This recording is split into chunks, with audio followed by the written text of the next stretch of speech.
Or if we're going straight to Scooby-Doo on Zombie Island, that's different. In which case... That's a whole separate episode. In which case... That's a movie. I want that for Christmas or my birthday. I still want Scooby-Doo on Zombie Island. That's on my list. Like as a Blu-ray, or you want to record the episode? No, I want it. I want a physical copy of Scooby-Doo on Zombie Island. All right? I found, Rachel, here's my question about Zombie Island. All right? Okay. Since you brought up Scooby-Doo on Zombie Island. Sure. They're voodoo zombies, right? I mean, they were cursed.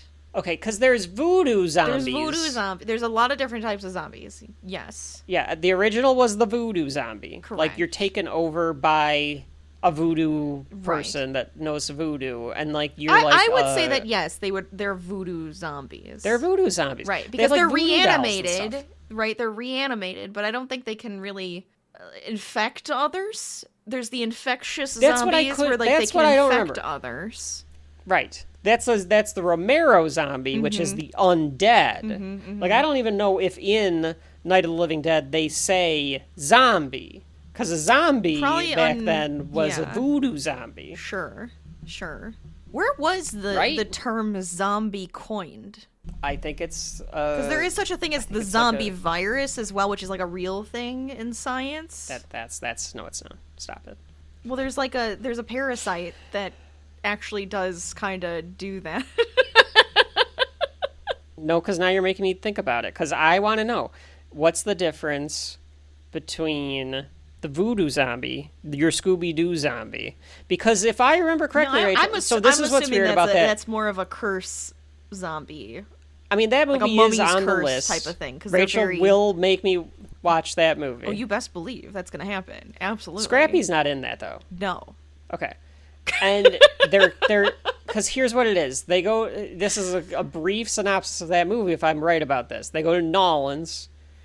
There's cat people that are raising zombies from the dead. Okay, there's a lot to take in there. Oh, it's okay. Here, it's Haitian. Yeah. Haitian French zombie, Haitian Creole zombie. A mythological undead corporeal revenant created through the reanimation of a corpse. The Haitian folklore, a zombie is a dead body reanimated through various methods, most commonly magical practices, like voodoo. Modern depictions of the reanimation don't involve magic, it's more science, fungi, radiation, gases, diseases, etc. Yes, and usually it's spreadable. You're not actually, like, spreading it. I mean, you could spread it, but typically, I mean right? Because you're like, well, I could just put the curse on everything. But at the same time, I'm like thinking, like, it's not like, oh, I'm going to get bitten or scratched, and now I'm going to turn into a zombie. 1929, W.B. Seabrook's The Magic Island had a narrator who encountered voodoo cults in Haiti, and they resurrected zombies. So that was the first time, like, it was popularized. But then they do completely credit, according to IMDb or Wikipedia here, a new version of the zombie, distinct from the Haitian folklore, emerged in the latter half of the 20th century because of Night of the Living Dead, which was partly inspired by I Am Legend. They do not use the word zombie in Night of the Living Dead, but it ended up being applied later by fans. And I was looking on the Scooby-Doo Wikipedia, and it does say of course. The zombies were cursed victims of the werecats. So they are cursed. They're not like, you know, a viral thing. It is a curse. That is what we were discussing. Because it's voodoo. Right. Yeah. That might be the most famous version of the voodoo zombie, then. Probably. It could be. In modern times, because it's all the Romero zombie now. Right, yeah. Other than Zombie Nightmare from Mystery Science Theater, a fantastic episode of Mystery Science Theater 3000. Excellent episode. Very good. Very good. I guess we shouldn't spoil people on the end of Zombie Island, though, if they're real or not. Because we know there's cat... I've already spoiled that there are cat people. You don't know. Are they all... But are they real? Is there a mask? Are we unmasking something on Zombie Island? Does Scrappy show up? I don't know. Is it stupid Scrappy behind everything? Hopefully not. Speaking of stupid Scrappy, I am Kevin. And I'm Rachel. And this is Shelf Life, a podcast where a brother and sister team go through all things pop culture, no matter the genre, to determine whether or not the subject at hand belongs on your shelf. And despite the fact that we just talked about Scooby-Doo on Zombie Island for the last 5 minutes, everything can be linked back to cartoons. And Rachel, I'll be straight up honest with you, Rachel. Mm-hmm. That song, Terror Time, from Zombie Island, banger. Fantastic.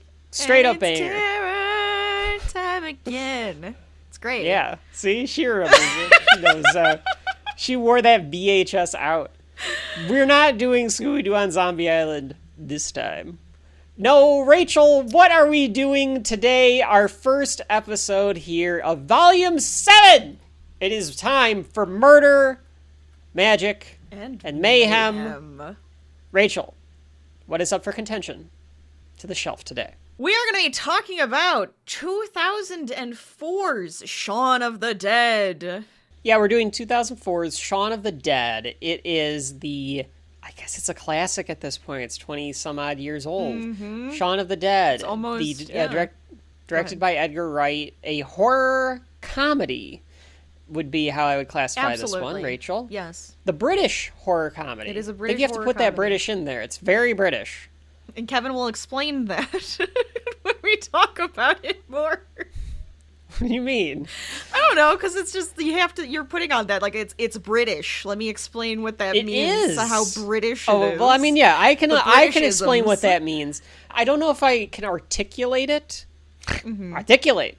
But I feel like I should try to, because it is very British. It's like Worcestershire sauce. And I have to bring up Worcestershire sauce, Rachel, because it's part of our zombie Halloween lore because of South Park.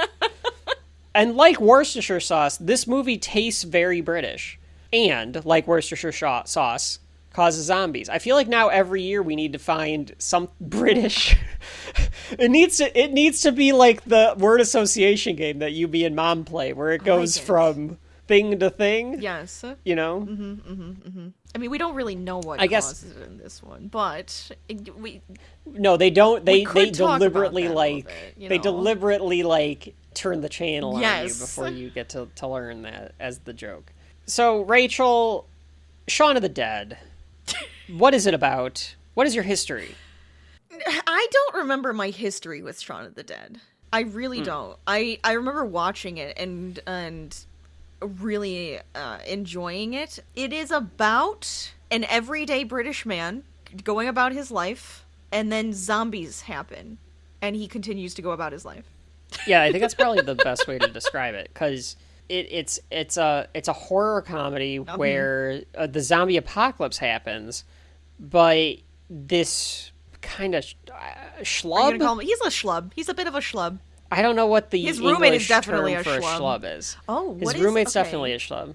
Is it like a wanker? He's a wanker, probably. Wanker.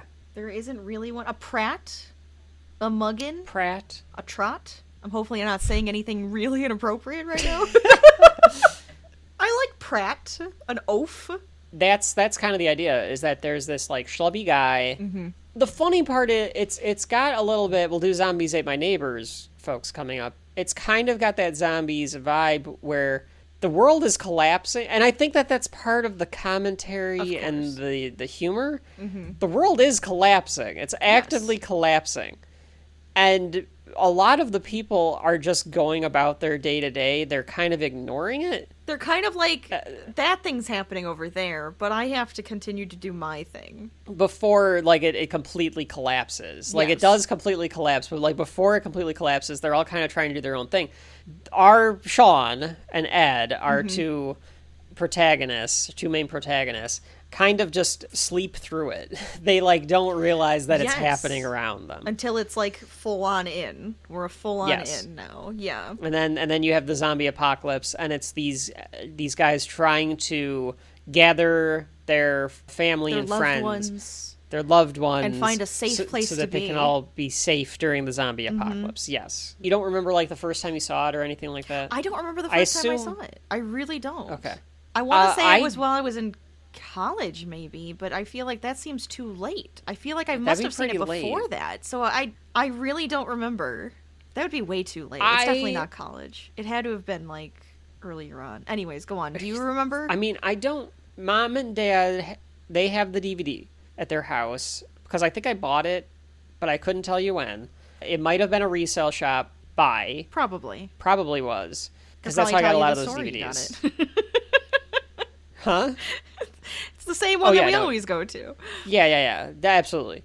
I keep thinking in my head, because I watched this on, I bought the Blu-ray a while ago as well, of the whole Cornetto trilogy. But I think I saw this first in college. Okay. Because I can recall, and this would have been a few years later, so it's like interesting that it would have been this time, but I can recall this being one of we had like HBO in the dorm, and I like recall this being on a lot. I remember it being on TV all the time at home. And maybe that's where I saw it, but I just can my mind's eye, I can remember this being on the dorm TV a lot because HBO would run it a bunch. Sure. And it was something where it was just like, oh, Shaun of the Dead's on. Well, I'll just watch that. And because it's such like a easy, comforting thing to be able to watch. But I haven't sat down to watch, like, it is one of those things where it pops up on cable every once in a while as well. Sure. But the cable version is so watered down because of all the swearing. It really is. And some of the violence. They'll cut some of that out too. Yeah. But mostly the swearing. And so that doesn't hit as hard. I couldn't tell you if that's the first time I saw it or not. I did not go see it in theaters. I know that it was definitely like one of those like on rotation. The roommate and I watched it a lot, but don't know. Would you say that there is a bit of nostalgia there for you with Shaun of the Dead? I would say yes. Because when I was younger, I went through this. I loved zombie stuff. I consumed a lot of zombie Island. Probably zombie movies, shows, books. I was consuming a lot of zombie themed things back then. So this would definitely be one of those big ones that I would have had. Absolutely have nostalgia for it. Yeah, and that's why I'm like, I think I do too, because of it being something that was like on a lot in college. It's something that kind of sticks around with you. So just keep that in mind, I guess, as we kind of go through our walkthrough with it. Of course, this is an Edgar Wright movie with Simon Pegg and Nick Frost. It is the first of the Cornetto trilogy, which is such a strange thing that it's called the Cornetto trilogy. These three movies have nothing to do with each other. They're not the same characters. They are not. They're not the same characters. They're just the same actors. They're three distinct, different genres. Yes. They are all the same actors. The only thing that links them is Simon Pegg, Nick Frost, and Edgar Wright is directing them. It's not like even the supporting characters are all the same. The feeling of them is the same. The tone, yes. The tone is there. there. They all have similar tone. Yeah. Except it's different because it's horror comedy, action comedy, sci-fi comedy. Fine. And then you get the Britishness with the sentimental, serious feelings in all three of them too. Yes. The Cornetto part of it is just... It's just something that kind of links... people want to link them all together. I was watching a behind-the-scenes thing that came out for the 20th anniversary of this, and they were like, the Cornetto thing was not their idea. Okay. It was just a throwaway line. And they Edgar Wright and Simon Pegg wrote this. They were all part of something called Spaced, some like British TV show. I'm surprised you don't know it, Rachel, but it's like a sketch show. It sounds familiar, but I'm not sure. I probably have seen clips or something from it, so... They did one that was supposed to be, I think it was like drunks, but they thought that they were zombies, like that was the sketch or something like that. Whatever it was, there was like some sort of zombie-esque sketch. Okay. They were like, oh, we really should do like a zombie movie. We could do a zombie movie. So then they started writing it. They could not find anyone to distribute it. They talked about that in like the behind the scenes. They got rejected all over the place. Edgar Wright was saying like there's one guy that sat there and flipped through the script, like just clearly not reading it, just going through the pages, and then looked up at them and was like, I feel like I've already seen this before. Wow. So, okay. Which maybe not even getting it, that like, yeah, you have seen it before. That's kind of the this point. Is like it's a satire. Yeah. Okay. The Cornetto part of it, just to kind of say, It was a throwaway line that they put into the script because Edgar Wright said, like, I was hungover one morning and I was like, I'll get a cornetto, because I have a headache. And he was like, and then I feel so much better because the sugar or whatever. So he just threw it in there. When it did get picked up and they thought, oh, this is just going to be, it's a small budget. Mm-hmm. We want to keep it British, but let's get the lighting right and let's not make it look like a fucking British thing. Okay. I mean, they actually did say they wanted it to be British, but they wanted Americans to be able to understand it. Because they didn't know if they were going to be able to actually have it in the U.S. or not. They thought it would be a UK movie. Gotcha. And that it would get, like, VHS and DVD distribution in the U.S. It was enough of a hit and had good enough vibes that it was getting, like, reviews in Britain that Universal was like, oh, we can distribute it here. So then they came here, and they said at the premiere, somebody on the Universal marketing team had the idea to have a free ice cream stand with Cornetto and give out Cornetto. Edgar Wright and Simon Pegg, where they were like doing Hot Fuzz, they were like, I wonder if we can get more free Cornetto, like an ice cream stand again, if like that could be like our thing. So they put Cornetto in Hot Fuzz thinking like, get it? Like this is a marketing thing. Right. And then they were like, and then they didn't bring any, we didn't get any free ice cream at the premiere. So then they were like, then the next thing people were like, when are you going to do your next Cornetto movie? So then it just became this ubiquitous phrase. But they don't have anything to do with each other. Edgar Wright, I think, has a very distinct style. We'll talk about when we go through this walkthrough. We'll end up doing a lot of his movies. I wondered, Rachel, if you saw his latest one. That he has one coming out in the year that we're recording this, The Running Man. He's doing the remake of Running Man. I'm interested. I'm actually going to go. I probably will go see that one. Last Night I Saw was his last movie. I kind of wondered if you saw that. That looked like a one that you'd like flip on to check it out. It looks familiar, but I also don't remember it. So I'm going to say no, but I've probably seen the trailer. So I don't think I have watched that one. Yes. We'll have to talk about when we do Ant-Man about the fact that Edgar Wright was all he wanted to do was an Ant-Man movie forever. He was pitching it to Marvel and they gave it to him and then they had creative differences and he stepped away. I still am interested in what that would have looked like. We'll talk about that another day. But Edgar Wright, a very distinct stylistic director, and you see that in this. Yes. And it kind of goes through that whole Cornetto trilogy. This particular style does, and then he does like different things in some of his other movies, but there is that distinction there, I thought anyway. Mm-hmm. No, I agree. They do the filming, they do it British style, they do alter some of the dialogue to be more able for Americans. For instance, one of the best lines in the movie where they go, oh my god, she's so drunk. The original line was, oh my god, she's so pissed. Yes. But pissed they were would like, be a very Britishism. Yeah, and they were like, we changed it to drunk because Americans would be like, she's angry. She doesn't look like right. Even if you knew what they were saying, the first thing your brain would go is that's not right. Mm-hmm. So they changed it. Some stuff like that. They went to Comic-Con with it, and they did a screening at Comic-Con. Edgar Wright talks about in the behind the scenes. He's like, and the Americans were just laughing hysterically at everything. And he goes, I turned to Simon, and we both looked at each other. And I think he said, I can't remember if he goes, Simon says, it's not even that funny. Or something like that. We just like to be jovial laughing, I think is what it is. We laugh, like, a lot. And a British person would just be like, huh, that's funny. Like, I think he was more just making a joke. Like, he's making another joke? Like it's not even that funny? I think that they were just saying that they didn't think that Americans would find it that funny, but they did. So then when you get clever Americans watching something, you know? I guess they like it. They don't think Americans are clever enough for their jokes. That's what it is. It ended up making $39-ish million on a $6 million budget. Started in April in the UK and then in September in the US. The legacy of it, I would say, is the fact that it has this like trilogy to it. But I think now it's considered one of those important horror movies.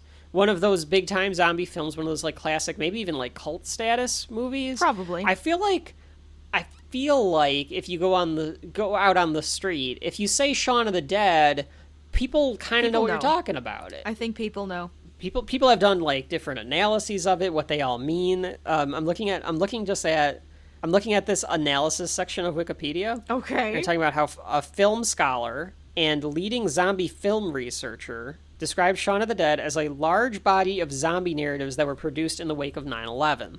Interesting. Oh, the renaissance of the maybe subgenre that's why I'm so reveals obsessed the with connection it. between zombie He hit cinema me right and then. post 9/11 cultural consciousness, as it was like an anxiety of the time. Sure. So yeah, it comes out, it does well, a bunch of lists of being one of the best comedies and all of this kind of stuff. Stephen King gave it a 10. Quentin Tarantino. Now that's all we needed to hear. That's all I needed to hear. Quentin Tarantino described it as one of his top 20 favorite movies made since 1992. Simon Pegg and Nick Frost were in an episode of Phineas and Ferb, Night of the Living Pharmacist. I could totally see that. Absolutely could see that. Mm-hmm. You never know what could end up in our candy buckets at Halloween. They also made cameos in Land of the Dead, the George Romero movie. George Romero called Edgar Wright and Simon Pegg and told them how much he liked the movie and how much he appreciated them homaging the zombie genre and stuff. And they were like, okay, well, that's all we needed. They were like, okay, it doesn't matter how much money the thing makes. Yeah, the masters so it's obviously, say it now. Rachel, one thought as we go through this, as Shelf Life goes through this. I think we've given our opinion on it. We talked a little bit about how it came together. Mm-hmm. As we talk about this, though, you and I like to walk through these things ad nauseum, as everyone knows. Anybody listening to Shelf Life, past, present, or future, has looked at the runtime and went, good God. And then they listen to us and they go, okay, I don't know if I would take anything out. But when it comes to something like this, we do our long walkthroughs. We are going to have to avoid just saying the lines. It's true. It's like, we're going to do our best, I'm going to do it, but... We'll do it, but we're going to do our best to, give you... This one's gonna insight or reasons or why it's a callback or look at these little things versus just saying point out the background things. Yes, because otherwise we will be here for way longer than usual for this one, as is evidenced by my notes being way longer than usual on this one.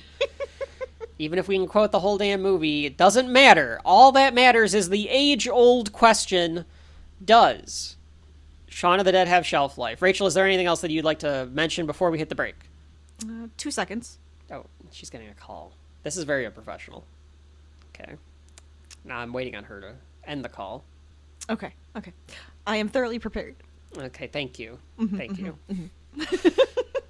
I wanted... She says that while she is wearing a Scar t-shirt that might say be prepared. Oh, it says I'm surrounded by idiots. Okay. Does he say that in the movie? Yes. Okay. Well, that's why I was doing the be prepared. No, okay. I appreciate that. Yes. Yeah. All right. We are both prepared that another cartoon that has nothing to do with this. When we come back after a word from our fake sponsor, I can't imagine what it will be for the Winchester trilogy. It could be the Winchester. We will walk through Shaun of the Dead. Oh, it could be the ice cream. That's how I was going. I could go for an ice cream. You want to grab me a cornetto while you're out? Looking for somewhere to ride out the end of the world? Pop down to the Winchester. Where the pints are cold, the jukebox still sort of works, and nobody's too fussed about the suspicious bite on your arm. Whether you're dodging the daily slog or the shambling undead, the Winchester's got you sorted. Snug booths, a dartboard with only the odd bloodstain, and a bar stocked well enough to make you forget the apocalypse is on your doorstep.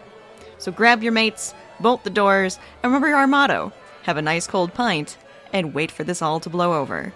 The Winchester Pub, proudly serving the living since before the dead started walking. Are you alright? Are you alright? I always just assume that British people... Bye. That's pretty good. I can do hers. Slightly. Oi, prick! I kept doing that. Oh God, we're gonna be quoting a lot. Yeah, it's gonna be a problem. It's a big problem. We're back with another walkthrough of Shaun of the Dead, Volume 7 kickoff event here, Rachel. Are you prepared? Rachel's gonna see how to say thoroughly prepared in British. Maybe I am. Here's the thing. There's more British idioms in this than Doctor Who.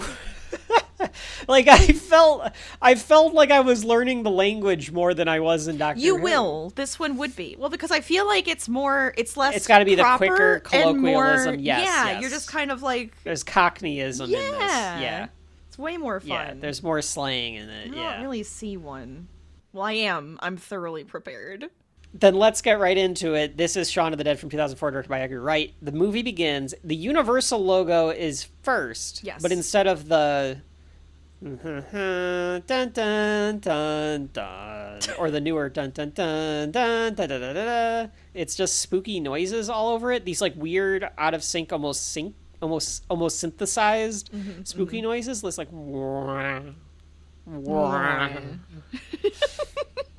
a bunch of production logos, but the music shifts a bit to more weird and funny noises, and then the first thing that you see is Shaun sitting, drinking and smoking at the Winchester, looking very staring just off into space. Blank. Yes. How would you describe Shaun's character? I mean, we called him a schlub, Rachel, but he's kind of a loser. He's kind of a loser. Yeah. He's directionless. He has no direction. That is a good way to say it. It's a nice way to say it. That's supposed to be the arc that he takes in this movie, too, is that he's directionless. And he's very simple, so he doesn't like doing things. Doesn't want to grow up. No. He's a man-child. Whatever. So his girlfriend, we learn her name is Liz, asks him if he's listening. And he's like, well, yeah. And she says, it's not that I don't like Ed. Because she says, should I just do the whole bit? Fuck it. That's what I'm going to do the entire fucking time. Let's see. I know he's your best friend, but you do live with him. It's not that I don't like Ed. Ed, it's not that I don't like you. Okay, so stop there. So you get the tone right off the bat. Because she says, it's not that I don't like Ed. Ed, it's not that I don't like you. And she the turns, camera he's does right this there. Whip pan over, and he's just standing there at the pinball machine, a Keno game. I don't know what he's got there. Yeah, it's definitely one of those, like, slots. I think Santos L. Halpern bought this out of a catalog on The Simpsons. Liz and Shaun are at a date, but Ed is there, so it's not the really third wheel. Yeah, it's all right. It would just be nice if we could. And then Ed just shouts, fuck, because he's losing. Right. She's just like, spend more time together. Just the two of us. Just with Ed here, it's no wonder that I always bring my flatmates out and then it only exacerbates things. And I'm like, what did she say? What did she say? I missed that. The only thing that I picked up on was exacerbates. And Shaun says, what do you mean? And she's like, well, like, I'm bringing them out because it's like, I don't want to be like the third wheel with you guys. And he's like, no. What does exacerbate mean? so he is slow in that way. That's the first one that comes back multiple times in the script. Yes. Is the exacerbate joke. What does that mean? Very Airplane. That joke. Right. But he's they do always have Ed around is kind of her point. Third wheeling constantly. 100%. It's that one meme song. It's you and me and you and your friend Steve. Steve. Do you ever see that? This one. You don't know that one? Oh, it's very funny. Because it's supposed to be like it's the two of them, but then they have the third wheel. So then they always like put it on different shows and movies and stuff. So think like Harry Potter, and it's like it's you and me, and then it's her like Ron. It's Hermione and Ron, and then it pans to Harry just kind of there, like in every scene, like where it's the two of them. Sure. Yeah, it's kind of like that. I figured people would understand the fun meme. I'm sure they would. I'm not hip to the internet culture of the children. I try. Yes. Rachel's presenting it to you like a Shirley sandwich or brownie. You have to serve them. Serve them a sandwich. No, you just dropped the sandwich.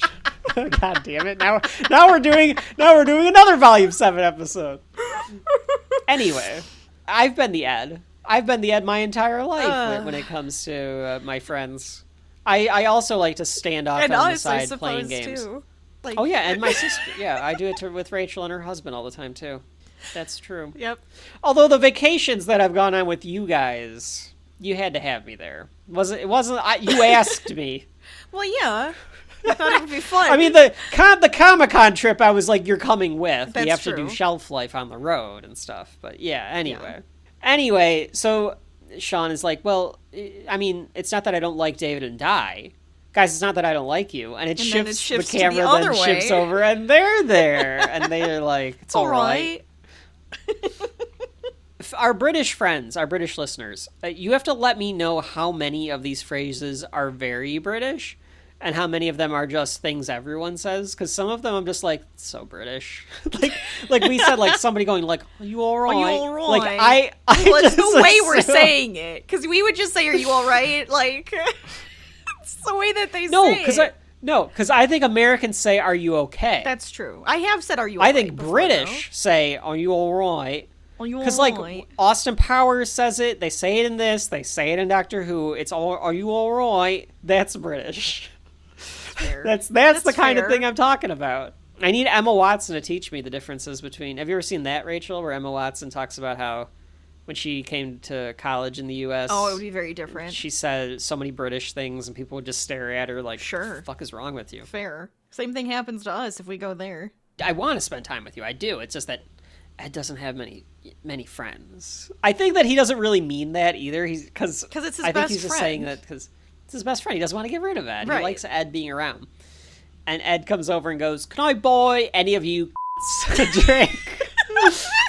Uses my favorite now in the swear. United States, it is a great swear It's word. Such a good swear. I used to hate it. Now I'm just like, it's my favorite. Yeah, I love that the British just fling it around so much, and in the States you like it's like a forbidden word. It's like one of the it is a seven dirty so word. You can't say it. Absolutely. But over there, it's just like you just say it like it just is allowable.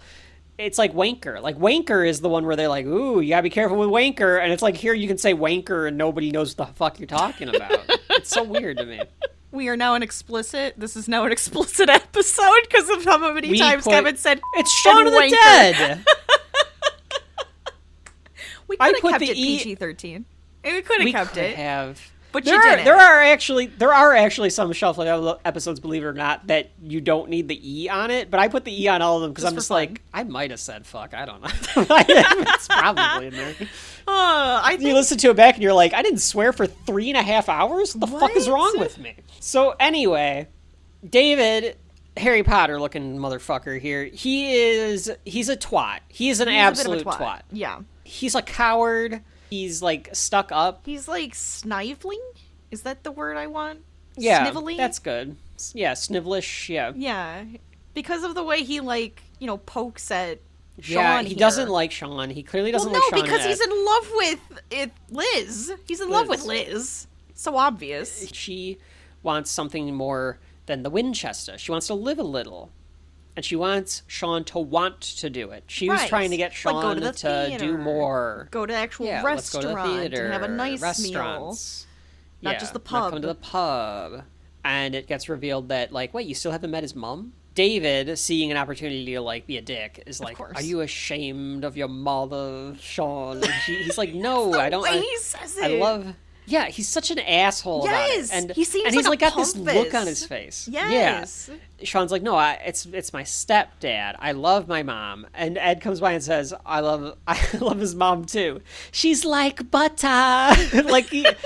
Ed likes to taunt Shaun like his mom is hot or whatever. I think it's funny. He does the mom things. Yes. Rachel, you want to describe Nick Frost's Ed? Dirty. Sweaty. Like you can smell him. Yeah, you can smell. Constantly smells like alcohol. Greasy. Alcohol and like he's fat. Yes. So like he's got a little bit. It kind of just makes it worse. It's not BO, but like that like hint of stink. But cigarettes, alcohol, and that hint of stink is probably all over him. Yeah. Mm-hmm. Maybe musty. Weed. Maybe a little bit of weed. Definitely. Yeah. But yeah, for sure. But just very saying dirty. Those words, I hope you can already picture the person. Yeah. It's like I don't have to say anything else. Yeah. A slob in his late 20s. Yeah. Yeah. Slob. Very funny though, as a guy. And you can tell he'd be fun to be around. Yeah, he seems like a party guy. Fun. but not all the time. He seems fun. Well, that's everyone's point, is like, we need a break from Ed. Like, everyone's point is like, a break would be nice. That'd be I great. mean, I've known guys like this my whole life too, where you just need a break from them every once in a while. He would fit right in with the Delta House, right? Yeah. He Yeah. could easily have been. He would have taken that damn thing over. He would have taken it. He would have taken it over. Otter would have had to run for his fucking money. Truly. And you know how much British people like to conquer things, so I mean, you know that's gonna happen. Thank you. So It's a dumb joke. Shaun promises that tomorrow he's going to take Liz to a proper restaurant. That's right. And they'll actually go on a proper He's gonna actually date. have to book it. They're gonna go on a date. It's gonna be great. I assume that they're going to go get some excellent British cuisine Yes. of meat pies, beans on toast, Fish and chips. and God knows what else you people eat that's tasteless, that's Has no flavor? spiceless and flavorless. Yeah. Sean stares for a second. We're terrible. Sean stares for a second. Love you. And well, no, we do.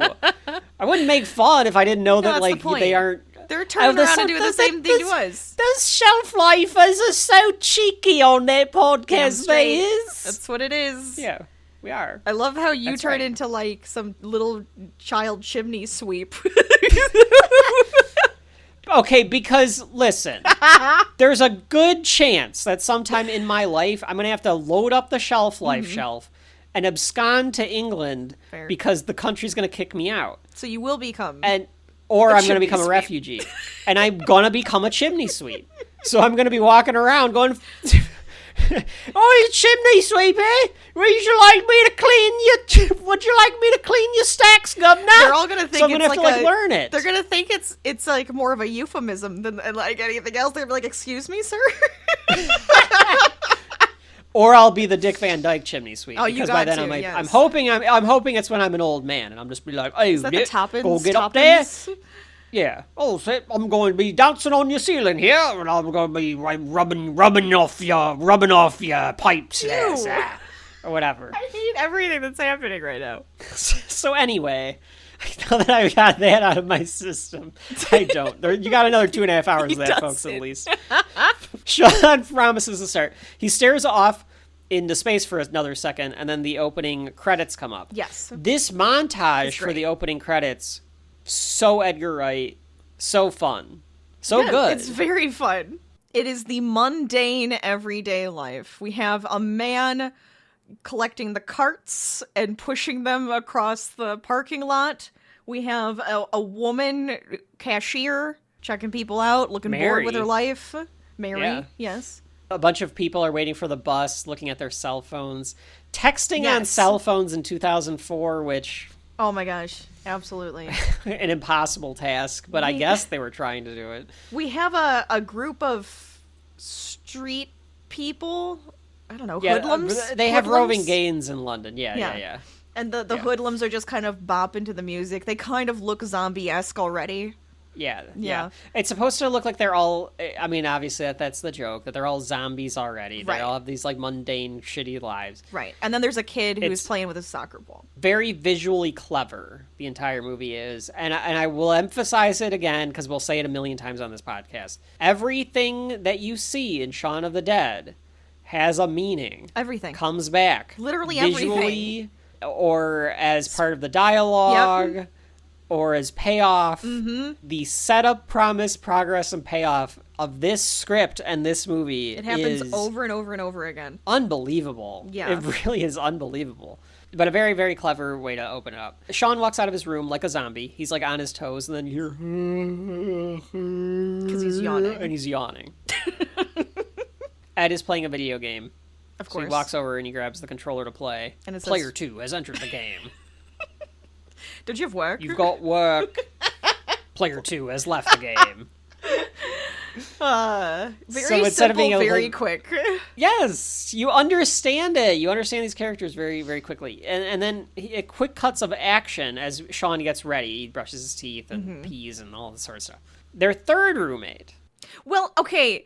Technically, I don't think Ed technically doesn't live with them, but Pete is his roommate. Is Pete his flatmate. Is definitely my his bad. flatmate. Yes. Yes, please. More British. Oh. So we're French, but still. Well, no, we both tried. That was British. Yeah. French is British is it's haughty. Oh, God. Yeah, Pete is definitely the flatmate. Yes. But I think that Ed sort of is. I think he's just crashing on the couch every day. I don't think he's really... homeless. Because, like, Pete gets pissed. He's like, you gotta get your friend out of here. He needs to leave. Yeah, I think Pete would be okay with it. If he wasn't a schlub. Paid rent That too. Or something. Yes. I think that's what he wants. Right. Like, if you just paid rent, like, I wouldn't care. Mm-hmm. But yeah, Pete, played by Peter, oh my god, I'm going to say his name wrong. But it is Darth Maul, the voice of Darth Maul, and of course, Rachel will know him as the Tick. The latest true. Tick, the Amazon Tick. Yes. Kind of his best role, I think. It's pretty great. You don't think Pete like is his best role? I thought Pete Well, was I mean, it's great, sort of his. Peter Serafinowicz is playing Pete. I like that he gets to keep his name. It's kind of funny. I think the Tick is on the list, Rachel. I think it could be. Maybe both of them. Maybe actually all three of them. We might do the cartoon too. Oh wow, we're gonna do a Tick month. Oh wow, it's a whole volume of Tick. I hope he said Tick. What is this episode? Okay, The hold amount on. of references You say that. Just did. No, shut up. Anyway, Pete comes in and is like, the front door was open again. Not saying it was you. And Shaun doing like that roommate thing where he's like, yeah, I know. And he's like, I'm saying it was Ed. Like, right. That's very, very blatantly. He wants Ed to bring money into the house if he's going to crash there all the time, to your point, Rachel. Yes. And all he ever does is maybe bring in a little drug money now and then. Just the drug money. We're not in college anymore. Like, I think that all three of them went to Yes. university together. Exactly. I think that's the idea. Mm-hmm. And then Pete and Shaun got like jobs and stuff, and Ed never moved on from college life. Yes. Shaun kind of took a step up. Pete took multiple steps up. And Yes. Ed went nowhere. And Ed went nowhere. Yeah, Yes. exactly. Pete tells a story where he's like, yeah, I guess he can be funny. And he remembers like a time where like all three of them played Tekken 2 like for an entire night, and like he's remembering like how fun that was. Right. And drinking and having Shaun a good time. And he goes, Yeah. oh yeah, that was great. They both laughed. Yeah, and Shaun's when when was that? 5 years ago. 5 years ago. Yeah, he like gets really serious. Like that night never Again. ended 5 years ago. You two just kept going. Right.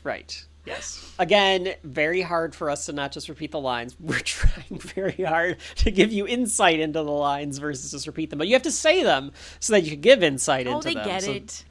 that's why there's way too many notes and why this episode is too long. Shaun is trying to ask Ed to do something. And he's watching him play a game at the same time. He's watching him play a game at the same time, but he's telling him, like, can you clean up, take messages, that kind of thing.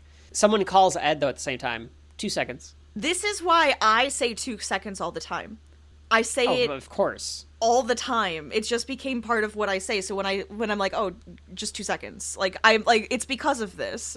Sure. Yeah. No, that makes sense. Mm-hmm. Pete gets annoyed by the fact that Ed takes the phone call, and he's like, can you clean some stuff up, take the messages? Like, it's not that hard, is it? Right. He's being very flippant about it. Oh, like, of course. You would be to, like, you're You one... can tell he's, like they not know really that, listening. Yes. They know the dynamic between the two of them, where it's like Ed is hearing it, but he's, like, trying to not to be antagonistic, knowing that Pete is pissed off at him, because, like, he knows that he's probably...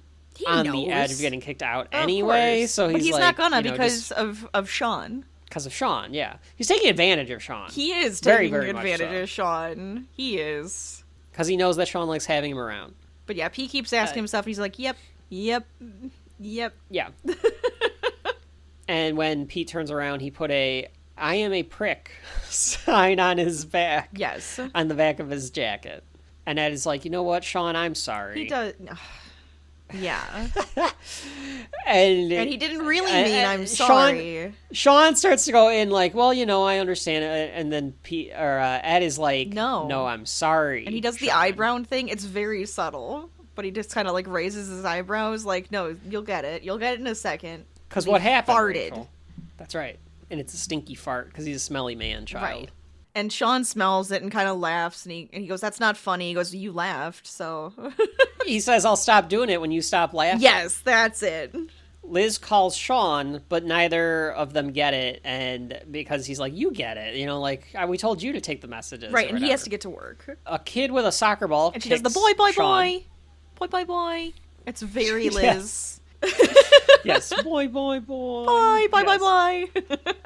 The next scene of Shaun going to the grocer, or like the little bodega or whatever it is. I don't know what they call a bodega in England, but whatever that is, the convenience store. Do another like rolling dolly, a track shot with like a steady cam. It's very stylish. I think that there's been a lot that has come out. Mm-hmm.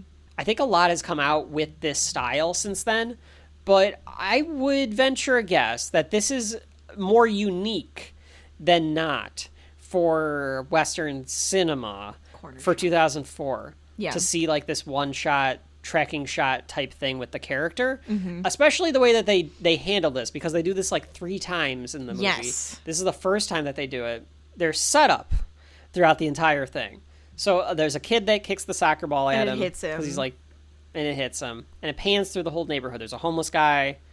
There's the guy washing his car. He trips on a step. Yes. There's a jogger that walks by or runs by. There's some old sanitation worker.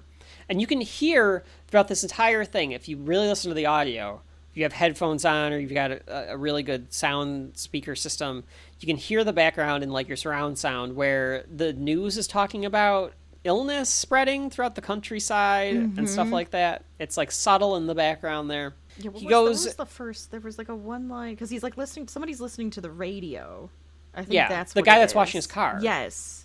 Oh, the deep space probe is due to return to Earth this weekend. That's one of them. Yes, of course. Because they're insinuating different things. They keep setting up different potential things that cause the zombie virus. Right. So the space probe, of course, is it an alien? Guy. Yeah, very well pink. Remember Mirror and Worcestershire sauce. I don't think was acknowledged, but they talk about like radioactive radioactive monkeys, and then like different like disease. They set up a ton of different. There's possibilities. A lot of like, different ones. We don't know which one is actually true. Playing on all of the stuff that's tropish in zombie movies. This is sort of what Rachel wanted to do with Spaceballs before we did Star Wars. We're kind of doing Shaun of the Dead before we do any zombie movies. But it's fine. Yeah. You can watch, you can listen to any of our zombie stuff in any order you want when it comes to Shelf Life. Shelf Life's Halloween specials. Enjoy. Or horror, I guess I should say. Not Halloween necessarily, but horror. The scares are year-round, people. They don't have to be only in the fall. Damn right. He goes into the store, he sees some newspapers that are warning about stuff. That's where I think I saw like something's wrong with the cattle and the crops and all of this kind of thing. Yes. And there's all these characters in the background. You'll see them. Yeah. And then you'll see them again. Times. Yes. Yeah. So it's kind of fun. This is definitely one where if you watch it a second time, you'll pick up on stuff and you'll be pointing at your TV like, oh, I saw that one. Type of thing. Right. He's on the bus, and a woman outside at the bus stop just faints at the stop, and he kind of sees it, but he doesn't think much more of it other than that. Well, he does watch it. He does watch it as he goes by, because I was like, whoa, what just happened? Yeah. He works at this, Circuit City. Mm-hmm. Yes. Very Circuit City. Yes. Except it's a London British store, so it's tiny. Welcome to British Circuit City, then. We're selling you all sorts of shitty tellies. Watch this shitty version of our lighting where all the frame rates are wrong and makes everything look like shit. Oh my or god. Shite. Shite. He says that his bosses are under the weather. Ash is a bit under the weather. Mm-hmm. And I think the other name was somebody too. I don't remember what the other name was though, but I'm pretty sure it was a reference to something as well. Ash is supposed to be a reference to something? The Evil Dead, I assumed. Mr. Sloman and Ash. Okay, well, Mr. Sloman, that's a zombie. Okay. But Ash from The Evil Dead is what I thought that was a reference to. It makes sense. Mr. Sloman. That's a placeholder in the script if I've ever heard one, and they were just like, I'll leave it. Hell with it. It's fine. Should I know what that's from? Who? Mr. Sloman. What? I don't understand what that is, Kevin. I think you need to tell me what it is. That's my point. I think it just means zombie, a slow man. Like a walking slow. A slow man. Zombie, slow well, you had man. to say that. Oh, sorry. I heard slowman. Like slowman. It doesn't sound like slow man. I was like, is this a thing? I was like, oh yeah, that's just a zombie, a slow man, slowman. Okay. That makes more sense. Yeah. Some guy there, one of the other workers. One of the little twats, because they're all like younger. They're all younger than him. He's trying to give them the speech that the boss, Mr. Sloman, would give to them, which is like, there's no I in team, but there is an I in meat pie. And meat pie is an anagram for team, and I don't know. I don't know what the hell he's talking about. But as he's trying to do all of this, one of the workers, one of the other salesmen, takes a call. Yes, he's very reminiscent of Ed. He's very reminiscent of Ed. He's also reminiscent of just like bully British kid. He looks like he has that look, but he looks like he hung out with Vernon Dursley. Yes. Like that's the look. Yes. Like it's Dudley. It's Dudley. It's whatever. totally Dudley. Dudley, yeah. Yeah. This one deserved it. Like I could see him saying that. Now I can, yeah. But yeah, he's like, I spoke to him. He's like, on Henry. He's got like this doof voice. All right, mate. While this kid is taking the phone call, Shaun like plays with his pen, and the pen like falls flies apart, away. And he tries to put it back together, and he puts it back in his pocket. Right. Keep that in mind as well, because he's got some red on him now. He goes up to the guy after the meeting is adjourned, and he's like, "Hey, man, like you really can't do that. You know, you have to be like professional and stuff in the office. I'm trying to like be in charge here." Yes. We get his age. He says, "I'm 29. I've got places I want to go." And the guy's like, "Do you?" Right. Because he's like, "I'm 17. Well, how old are you? Yeah. Because he thought he was in his 20s. Like 21, 20. He's like, "I don't know. I know you don't want to be here forever. I've got things I want to do with my life." And he says, "When?" Right. And that's like stinging to Shaun. And this is the first time you hear you've got red on you because the pen dribbled into his pocket. Yes. It makes it look like blood because he's got red stains on his shirt. At least it matches. You know, he's got the red tie and the red name it looks tag. Okay. You can get away with it. Right. Yeah. At least for today, it'd be okay. He's showing televisions to people. He's very bored while he's trying to sell it. And he keeps changing the channel. Flipping through the channels, and most of it is news. Yes. And there's some panic in the countryside. Mm-hmm. It's like vaguely hinted, like he's kind of figuring it out. Events. This is where where I'm talking about where it's not just Shaun. There are a ton of people that are just kind of ignoring it. Yeah. Yeah. It's just the news. It's just random stuff happening in the world. The stuff that's on the screen reminded me a lot of the news bits, or even just some of the scenery in 28 Days Later and Night of the Living Dead. Right. Because of that countryside look. I'm thinking in particular like end of Night of the Living Dead, where they're like talking about how like, oh yeah, you gotta shoot him in the head or whatever at that end. Yes. And then 28 Days Later is all about open fields of and course. trying to cross them and shit. That's what it looked like a lot. Yeah, to me, there's a lot of people in sense. like hazard suits, like the quarantine hazmat suits. Yeah. You see like a military truck, I think, and then there's like all the regular, crap talk shows and all of that kind of stuff. Yeah. Mm-hmm. Trish, you go to bed with it. You go to bed with it. We'll get to that. The one bully kid is like, your stepdad or your dad's here, and he's like, it's not my dad, it's my stepdad. The stepdad, Philip. Yes. Rachel played by Bill Nye. One of Rachel's most favored actors is Bill Nye. Yeah, yeah. Right? Did you expect him to turn around and have a squid face like I did? I mean, you kind of expect that from his mouth all the time. This came out before Pirates, but yeah. Because he does a lot of mouth movement. I think it's a British thing to have a lot of. Do you feel death, Shaun? He's got such a serious, he's got the pucker mouth. He's got that, but he's such pucker mouth.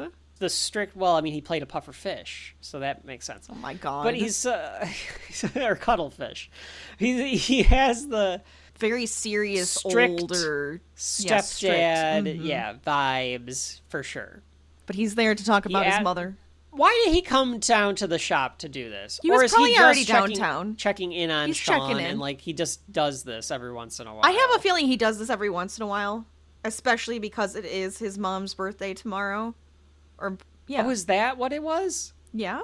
Because he just says, like, you're coming for your bi-monthly visit. Oh, maybe it's not her birthday. Maybe listen. I'm thinking of something else. Yeah, I don't. Maybe it is just the visit. It's just the bi-monthly visit. Look, I don't know what it's like in England, but if you're an adult and you go see your parents twice a month, I mean, maybe they've, like, realized it's, like, a pattern with him, and he just comes by twice a month to, like, fill the quota or ask for money or something. Part of me thinks he's being a bit snarky about it. Like, your bi-monthly... Oh, visit. And maybe that is why he says bi-monthly visit, because he's looking for money. Yeah. You know, like my God, payments, the rent bills. money. Like, I could kind of see that. I didn't put all that together. I but didn't even think about it, but I thing. could definitely see his mom like sneaking him money all the time. Yeah. Because I was thinking more of like twice a month to go see your parents. That's not bad. Obviously, we all could do better with our parents. My parents get to see me all the time. I go down to see the puppy. But they didn't have that puppy. I mean, that's not bad. It's not horrible, but they probably live way closer, so they would think, oh, you could visit more often. You could stop by. Yeah. But he says, you forgot to bring flowers for Mother's Day. Oh, that's what I'm thinking. Remember to bring flowers. That's why it's not actually Mother's Day or her birthday. He just wants to make sure, do something nice for your mom. Your mom. And not some cheap flowers. Get the good flowers. I wasn't gonna. You got red on you. I wasn't gonna. Yeah. Yes, this is Rachel's I wasn't gonna. I wasn't gonna. Because he kind of acts like a teenager when it comes to the stepdad. Yeah, he definitely acts like a teenager around Philip. That's for sure. But Philip leaves, and as he walks by, a bunch of military trucks follow, or like go past him. Yes. Which Philip doesn't think much of subtle. any of this. He thinks that it's all a bunch of wankers in the Yes. countryside, like just causing, like drug addicts and stuff, like causing problems. He even says that, like when it's full bore. Right. He doesn't think much of it, so you can understand why he just is like, oh, it's a bunch of rubbish. It's all fake news or whatever. But the rest of the people not being freaked. Look. If military trucks started rolling by on the streets... No, that's horrifying. I am getting the fuck home. Yeah. I am getting the fuck home. I'm calling you. Yeah. I'm telling you... I might be on my way to your house. Yeah. I'm going to Mom and Dad's. I'm packing up. I'm getting the shelf. I'm throwing all the Shelf Life stuff off of the shelf. Getting into that all in the car. Going to Mom and Dad and saying we're going to Rachel's because Rachel lives in a more remote, let's call it remote area. I have for the past however many years at this point. I'm always in a remote area. Bully that was giving him grief earlier for being social because he's like, this is not a social gathering. He uses the same terminology that Shaun used against him. And he's like, I can keep my personal life and my work life separate. Thank you very much. And as he says that, another staff comes over with the phone and goes, please. And it's very Edgar Wright because the phone just enters the frame and goes, you go, friend. Yes. So Shaun does not want to put on that he's taking all these personal calls and all of his friends and family keep showing up. So he's pretending to listen to Liz and trying to be a big shot about it. To this, and then also not sound wanker. Flippant to Liz as well. Right. Yeah. So Liz is like, well, did you get my message about the reservation? And he's like, yep, no problem. And like is not paying attention. Right. Shaun goes to get the flowers, and a dude is running on the street and like running away from something. Yes, that's like, one of the first times we see somebody running.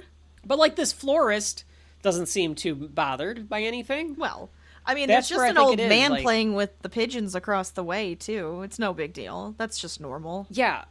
Okay. Yeah. There's like a homeless guy in the park. He's swiping at the pigeons. And then he grabs one. And then one. he like picks one up and it looks like he's going to bite the head off the pigeon. Yes. But then a bus comes by and when the bus is gone, he vanished. So is he. Mm-hmm. So I don't know what happened there. My assumption is he either spotted a person and took off during that moment, or if the military is already there, maybe they tackled him and grabbed him. Took him down. Yeah.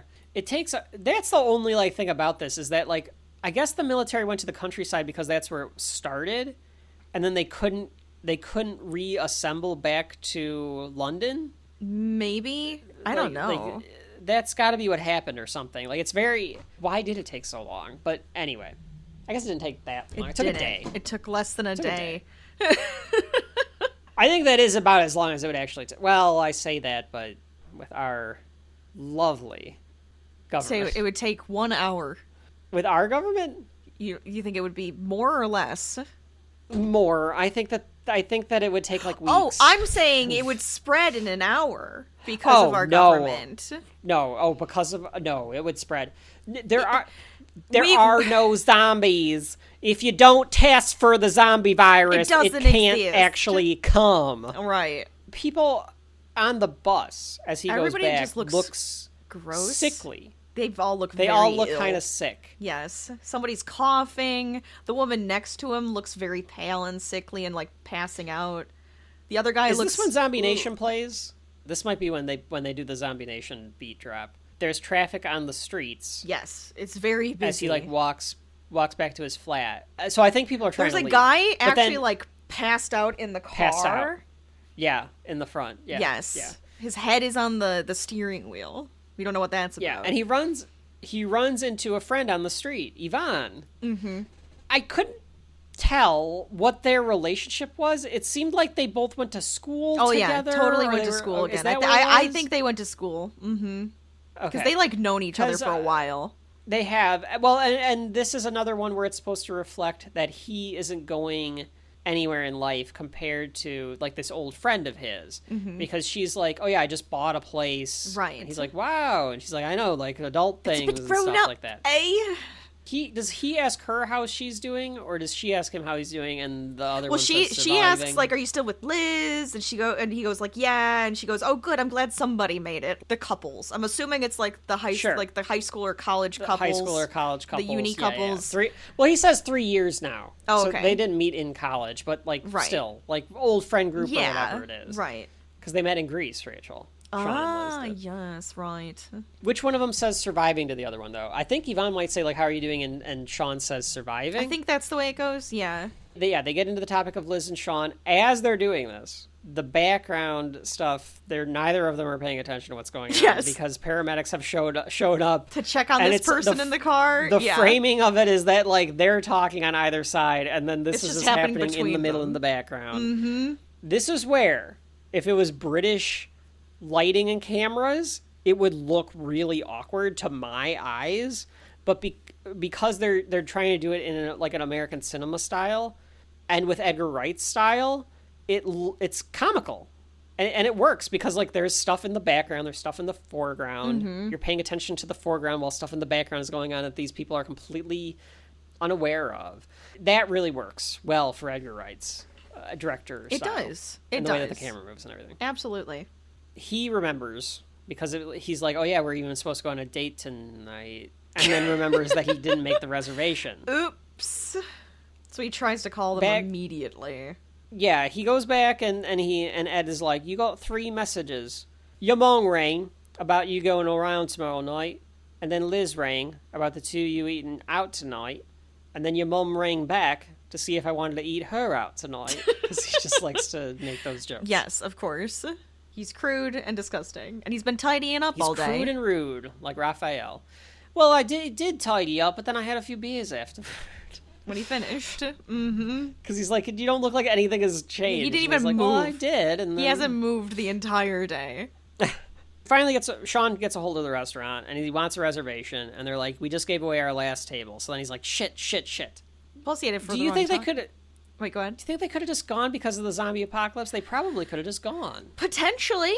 They may have given away the last table, but if they showed up, they'd be like, well, these people didn't show up, so sure, we could probably seat you. That's what I was thinking. I have a feeling. I thought it could have been like, oh yeah, the Smith party didn't show up because I don't know, so you guys can have this table. I don't know.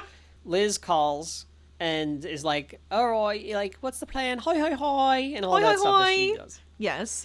And she knows immediately that he didn't do it. Yes. She's like, you didn't book a reservation, did you? Mm-hmm. So she's like, what's the plan then? And Ed is behind him going like, the Winchester. They'll just go to the Winchester. It's fine. Right. So he's like, the Winchester? And she hangs up on him. Now, we have bars over here, and a lot of them don't serve food, but most of our bars serve food. Yeah.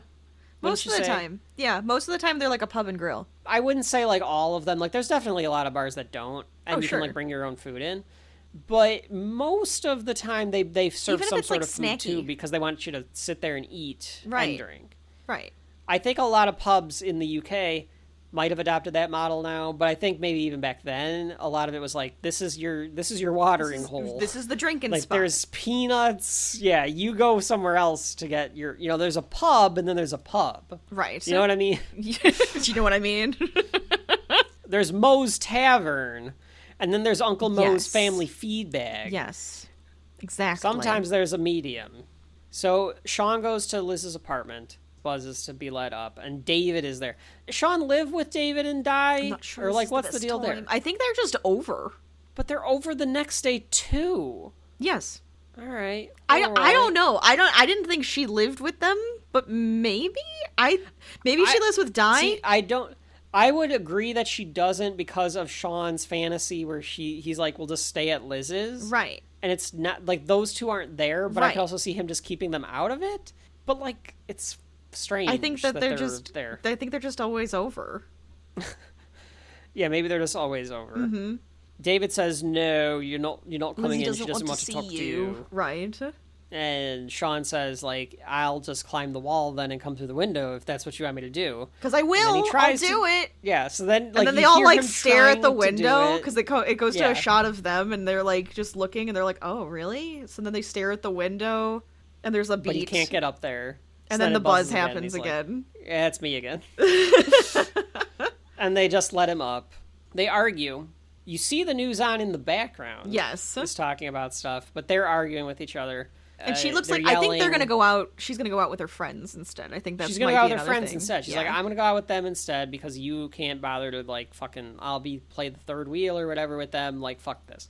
She says like you don't even like them. You called them a failed actress and a twat. And Shaun goes, I did not call Diane a failed actress. Which is great because good. he is a twat. Oh yeah, I mean this David guy sucks. He kind He of absolutely does. sucks. I mean, look, Shaun is also a bad boyfriend, but David just sucks in general. Oh, he's awful. Yeah. Liz is talking about how like you always promise these things, you promise a change and all of this stuff, but you never do. I can't do this anymore. And all then the Diana's things like, he "You promised promised, to get he us free just kind cable." of immediately doesn't do it. Yeah, they're talking about all these promises, and Diane slips in and she goes, "You promised to get us free cable," and he's like, "Yeah, I'm working on that." Diane, who always is wearing that Meg Griffin hat, it's like a crocheted. Oh yeah, she does put that cap? on later. Yes, she does have a crochet. Does she not hat have it on here? She No. doesn't. She has it on the rest of the movie. Okay, Yes, okay. but here she's a little bit more dressed up because I think it's because they're gonna go out. Yeah, You're gonna go. David out, always yeah. looks the same, striped button down with a brown jacket. That's it. Harry Potter looking ass. He also always looks like he has a cold. I don't know if this is just the actor. No offense to the actor, but your nose is always red. It always looks like you're blowing your nose constantly. Oh well, that's because he's English. Oh, okay. She talks about how he promised to stop smoking when she did, and he's like, "I can stop right now. Look," and he tosses the cigarettes, Yes. and he goes, because she lists off all the stuff that he promised to do for her, And he he's hasn't like, done "I it. can stop smoking cigarettes. Look," and throws the cigarettes. Then he goes, "What was the next one?" Right, because he wanted to keep going. Of all the list, yeah. Dave and Di just stand there. Dave says something about like, "You lost your 9 lives finally, Shaun," or he's like such an asshole. Oh, he's and he goes, such an ass. and Shaun's retort is what, Rachel? Get fucked, Four Eyes. Oh, get fucked, Four Eyes! Why don't you Is go how he out with her says if you love her so much? What does he mean? I don't know what he means. I don't know what he means by that. I don't know what he means by Yeah. that. And even Di Oh, has it's this like, look on her okay. face like, we all know what he means by that. Yeah, I alright, even know like, what he means by that. I've been there. I think a lot of people have done this, like, embarrassingly, where, like, you get called out for something, and you're like, what? Whoa. Yeah, you do the... What is that character's name from that Simpsons episode that we always do the... I don't know. What is he? Birch Barlow. You do that Birch Barlow thing. Yeah, we do that all the time. Because it's so good. It's very good. With socks in their mouths. You're trying to open the door, but there's too much blood on the knob. What is the question? My question is about the budget, sir.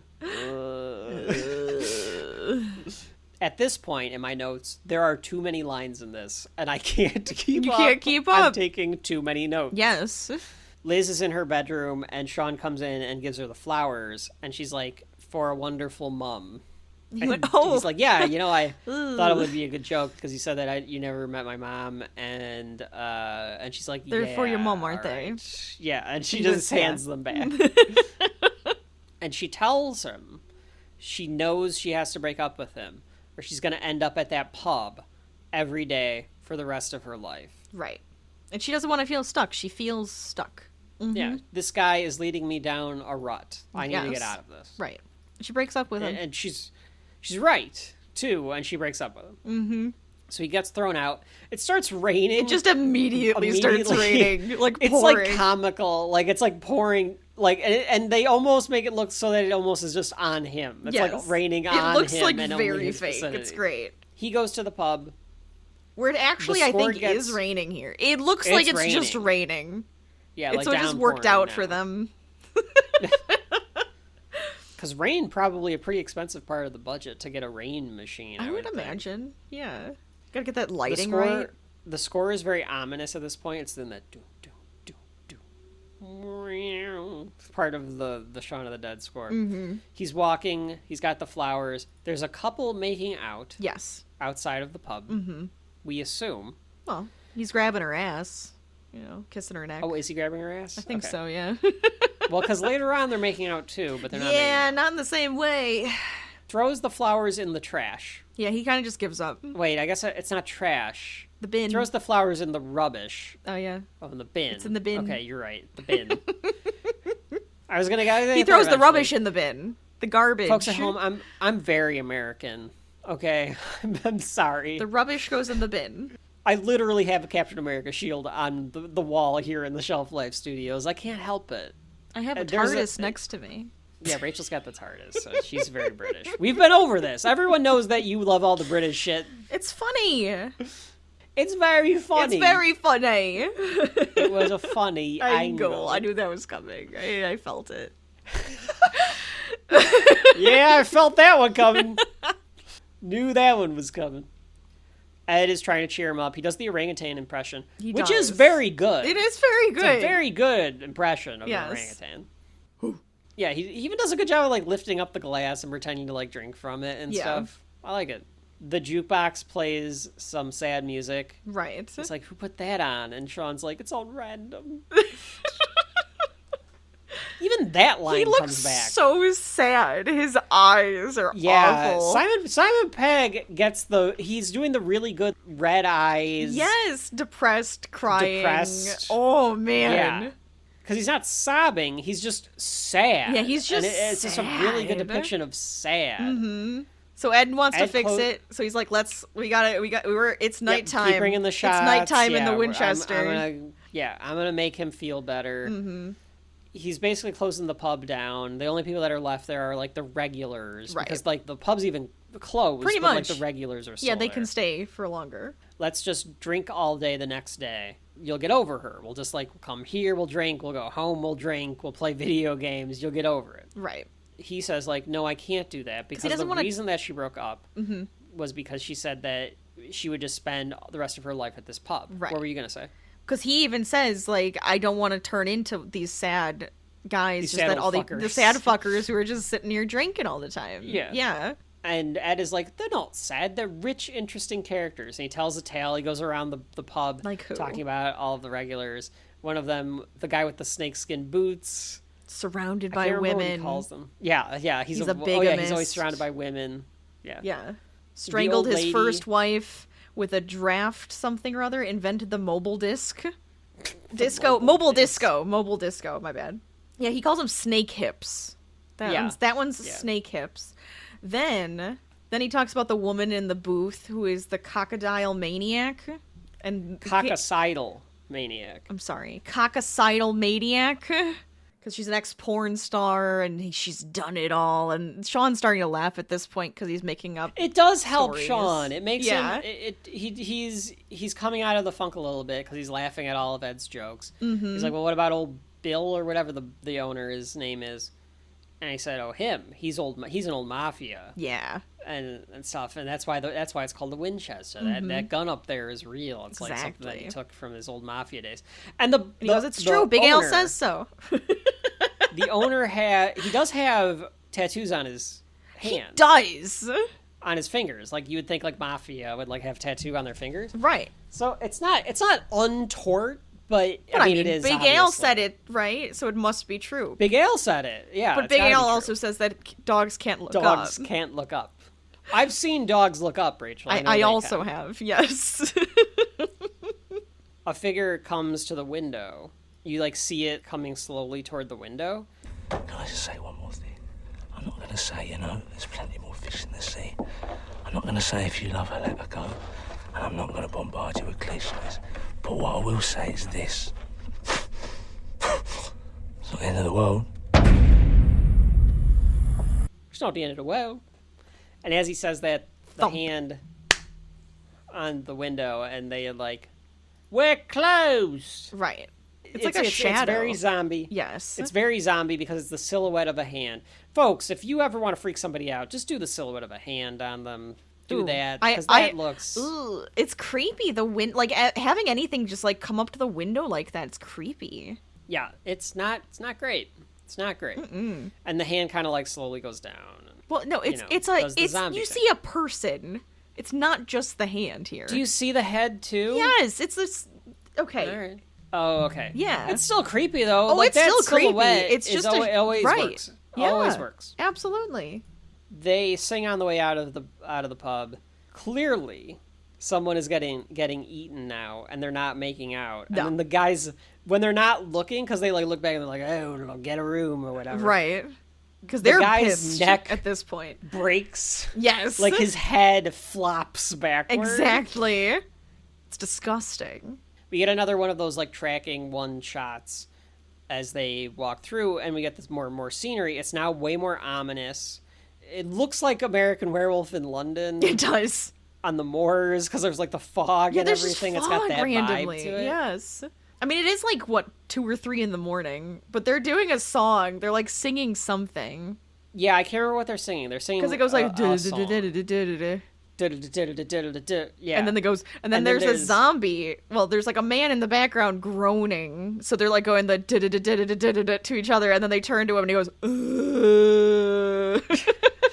And I did want to know, Rachel, because of what we learn about the zombies, where like they can remember their. Do you think he was actually doing it? Instincts. That's what I was. I bet he was actually doing it then.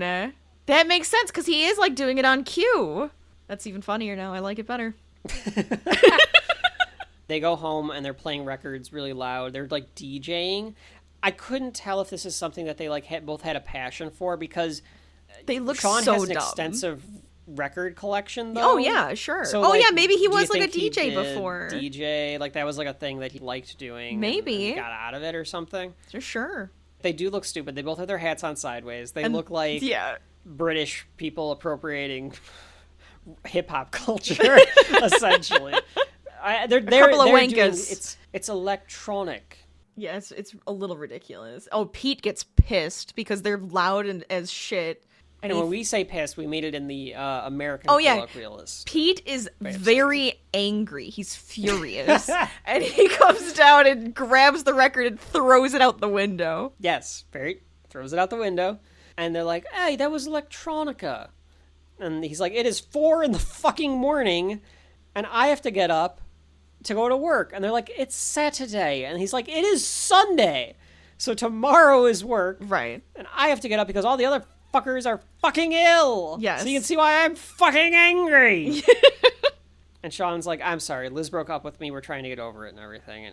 And he, I think that Pete is like, okay. Yes. All right, I understand. Pete was like, okay, I get it. Yeah, he's like, Yeah. just keep it down. And you can see that he has like a bandage on his hand. Yeah. He's got the carpal tunnel bandage on and stuff. But before he can go back to bed, Ed being Ed opens his calls mouth. him a prick. If Ed didn't open his damned mouth, but he did.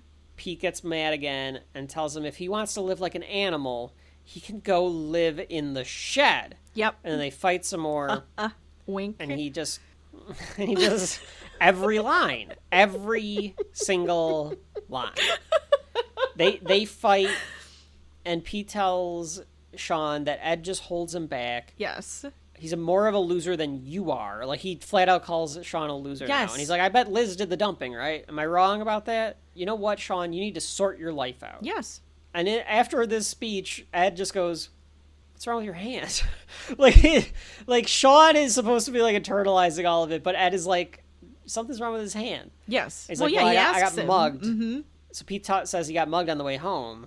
And one of them bit him. I'm like, why would they bite you? And he's like, I don't know. They're crackheads or something. And he's got a splitting headache, and their hip hop isn't helping. He's got a headache, and the hip hop's not helping. And the front door was open, which led me, Rachel, to do my most favorite line, or one of my most favorite lines of the late, great Cameron Mitchell, and say, would you close the fucking doors? That turned off my arc reactor. Oops. Goes by vibration. Apparently. I vibrated enough. And Ed says the next time I see him, he's dead. All these lines, they all come back, because like even Shaun says that to one of the kid when he hits him with the soccer ball. He's like, "You're dead." Shaun stumbles into the kitchen, drunk, shambles, if you will. Shambles, yes, if you will. He hears the messages. And he writes on his, like, to-do list, like, refrigerator whiteboard. Yes. We don't see what he says, but then he stumbles into a chair and he falls asleep. And he passes out. So, the transition is so good, though, because it's not like a fade or anything like that. It's just an immediate brightness of morning. Yes. The way that it does, it's just like a it pop. Impressed me how they did that. Like, because it wasn't like a cut or anything. It was just immediate. Which I think it must have been. I bet it was immediate. I bet they had all the lighting set up for it so that they actually should just be like, okay, now oh, you think it was morning. Fake? Yes. You think they were trying to do day for night? 100%. I don't know. No, I really think so. I think they turned the lights on to give morning. So that I think it was just a one shot right there. Edgar Wright, Simon Pegg, let us know. He wakes up. You can have Simon Pegg. He wrote... That'd be fun. He'd be fun on the podcast. Sure, why not? Yeah, that's fine. Yeah. Come on the podcast. Yeah, both of them. All of them. Let's go. Yeah. Yeah. Nick Frost, Simon Pegg, all of them. Yeah. Four Eyes. So Shaun wakes up because he like passes out in the chair like a drunk would, like his like head is tipped back. Waking up in that position, his neck's gonna be neck hurt. would be just fucked. His throat is gonna be so dry from breathing like that all night with his like mouth open. It'd be kind of nice if that was a recurring problem throughout the day for him here, is that his neck... Like he just keeps cricking his neck? In his neck. Yeah. It's kind of like a Die Hard where he has that headache the entire time. Something like that. I've never watched Die Hard. Oh my goodness. It's on the list. I know it's on the list. I've just never watched it. He wakes up and sees that he wrote on the whiteboard, he wrote, go to Mum's. Go round Mum's. Get Liz back. Mum's, sort life out. Sort life out. That'd be a good prop to have. If Halloween Horror Nights wanted to do, they probably already did a Shaun of the Dead. Oh, they should if they haven't. Haunted House, but if they haven't, they should, and that would be like a good little Easter egg to have somewhere, or like to be able to buy like the whiteboard that just says that. It's just like a marker or a magnet. Right. He goes to leave and he asks Ed if he wants anything, and Ed says, "Cornetto." He heads out, and we get that same He is wearing the same clothes shot. now, too. So he's wearing the same clothes. And it's the same shot. Same tracking shot. Shot for shot. Except this time, the streets are barren. Well... Except for the zombies. Some shambling people. It's such a great contrast to the way the previous day was, with the same or similar characters. It's quieter, it's eerier. You hear dogs barking the entire time. The car that the guy was cleaning now has a hole in it. Yeah. The guy jogging is racing past him this time. And he goes into the shop, which I thought would have been raided. Like, wouldn't that be like one of the first places to like have nothing left in it because of a zombie apocalypse? You're going to get those Pringles and beer. I suppose that a shop would be, but I don't know. Cornetto. I mean, gotta get those cornettos. Maybe that's why there's bloody handprints and blood on the floor and stuff, right? True. He doesn't see the bloody handprint No. on the freezer. Now you're talking about bloody handprints or like gross hand. That's one too, right there. Easy. Or the blood that must be on the floor because he slips. Because he slips. Which he's just hung over, so he's not paying attention. No. But this is where I quoted that paper where it's like, it's funny because he slips. It's funny because he doesn't realize that he slipped. It's funny because he isn't paying attention to the fact that there is blood everywhere. All and that zombies, stuff. yeah. Simon Pegg pointed out in the behind the scenes thing that I watched, he was like, I always get bothered by it because he slips on the blood. And when in the next scene, he puts his feet up on the table and the shoes are clean. And he's like, it's possible that the blood would have dried or whitewashed off like as he walks back, but he's like, there should have been blood on the bottom of the shoes. I like that. That would have been a nice detail. I like when people are so Anal about their art. Yes. That they and you're like, oh, I missed that, and I wish I get had that way it about in Shelf there. Life. If I listen to an old episode, Oh, from why like didn't one I of the, say one of this the older instead? volumes, I'm like, I could have said this. I could have cut here. This should have been edited. I think I've one done day, it before Rachel, too, where I'm like, oh, couldn't come up with the word, and of course I just like I'll say something else. And I'm like, but that's the word I wanted. Yeah, or like, why didn't we say that joke? That would have been a good joke, but right. we didn't say it or something like that. I do that all the time. So you all know I suffer for our art here. We do. There's no papers. And he's just and like, he just leaves some like change because he's like, oh, I don't have enough change. I'll just leave you the change. There's this like figure slowly approaching him too from the back of the store as he heads back. So good atmosphere. Oh, it really feels you get like the tingles. I don't know if you've ever done this, Rachel. You do it in a bigger city for sure, or in like a more populated area, but there's certain times of the day, and particularly like early morning, it's dead. Sure. Before like 10 in the morning. Sure. On a weekend. Yeah, yeah. It's eerie. Yeah. Because you're so used to like all these people being about and there's nothing. It's the opposite I went to eeriness. college. Yeah, no, that's true. And yeah, it was the same feeling. It had the Your same downtown, feeling. Yeah, for that college, it would have that same feeling. It's the opposite of the eeriness that John Carpenter captures in Halloween. Yes. Because in that, he's capturing the eeriness of the suburbs at night. Mm-hmm. Where if you walk down the street, you hear nothing. It feels too quiet.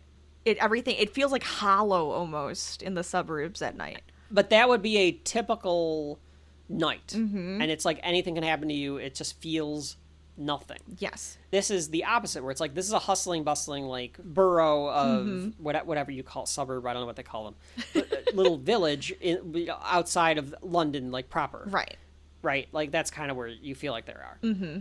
So this should always be kind of bustling. You'd think there'd be a lot of movement, people around doing something. Minus the early mornings. Right. So, like, this has that early morning feeling of, like, there's not... So, like, he doesn't think a lot of it. Things are just starting to wake up and starting But if to it was a weekend, it would make sense. But, like, Sure. if it's a Monday, you know... Right. It's supposed to be. It's supposed to be a Monday. But the atmosphere is really good. It gets you. It is kind of creepy. It's creepy. There is a sense of dread and horror in the movie. Yes. But these are the shambling zombies. These are not the fast-paced zombies that are going to run up and eat you. They do just kind of wander about. So you can just see them in the background. And it is really creepy just to watch them wander. Like, I don't know. There's something about that creeps me out. Zombies creep me out. I always feel like I could take them. And that's what would... And guess what would happen? Oh, Rachel, trust me.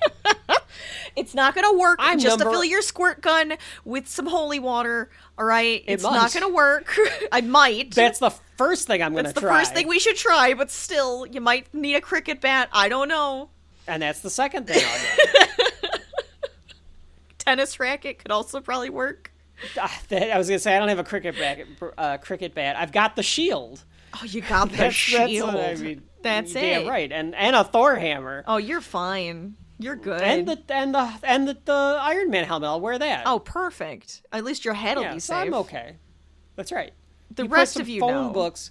You wrap phone books around your body. Tape. Yeah. You make it so it's hard to bite you. Again, phone books. So let's tell the people at home what a phone book is, because you don't have those either. You just wrap just stuff kidding. around your body, the poofy, cushiony stuff. Oh, sure. So It's the stuff like that they would put on for dogs when they train dogs to attack. Exactly. The attack Everyone suits. should have that in their house in the event of a zombie apocalypse. You need an attack That's all suit. I'm saying. Mm-hmm. If we're putting any money toward FEMA, it should be to get out. Everyone should have this as a zombie-proof I like it. thing. Otherwise, trust me, Rachel, I understand. I am at the top of the list as a delicacy. I get it. My ass is getting eaten toot sweet, okay? I get it. Because my dumb ass would be like out, I don't know, I'd be taking a walk. And I'd be like, oh, something's weird going on around here. And then somebody would come and eat me.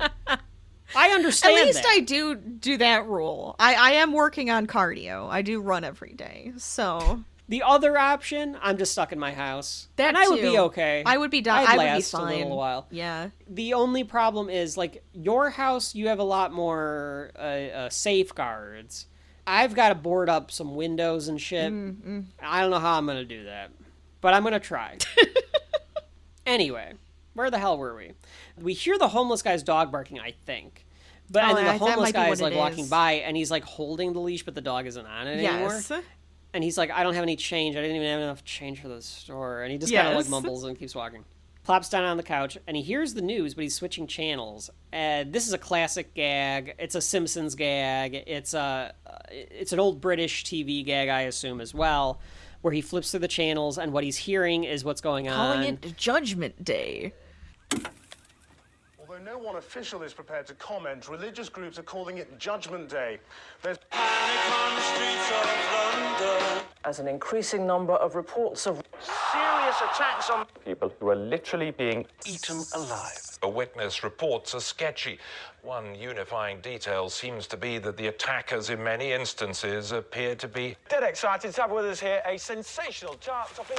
Only thing I wasn't sure about, Rachel, was I assume that the British would have had cable at this point, but they're famous for only having, like, Channel 1, Channel 4. Well, I think you just... You know, like... Yeah, I know what you mean. I think... Well, he talked about, remember, TV he was going to get him is, free cable, remember? And that's what they talked about That's true. earlier.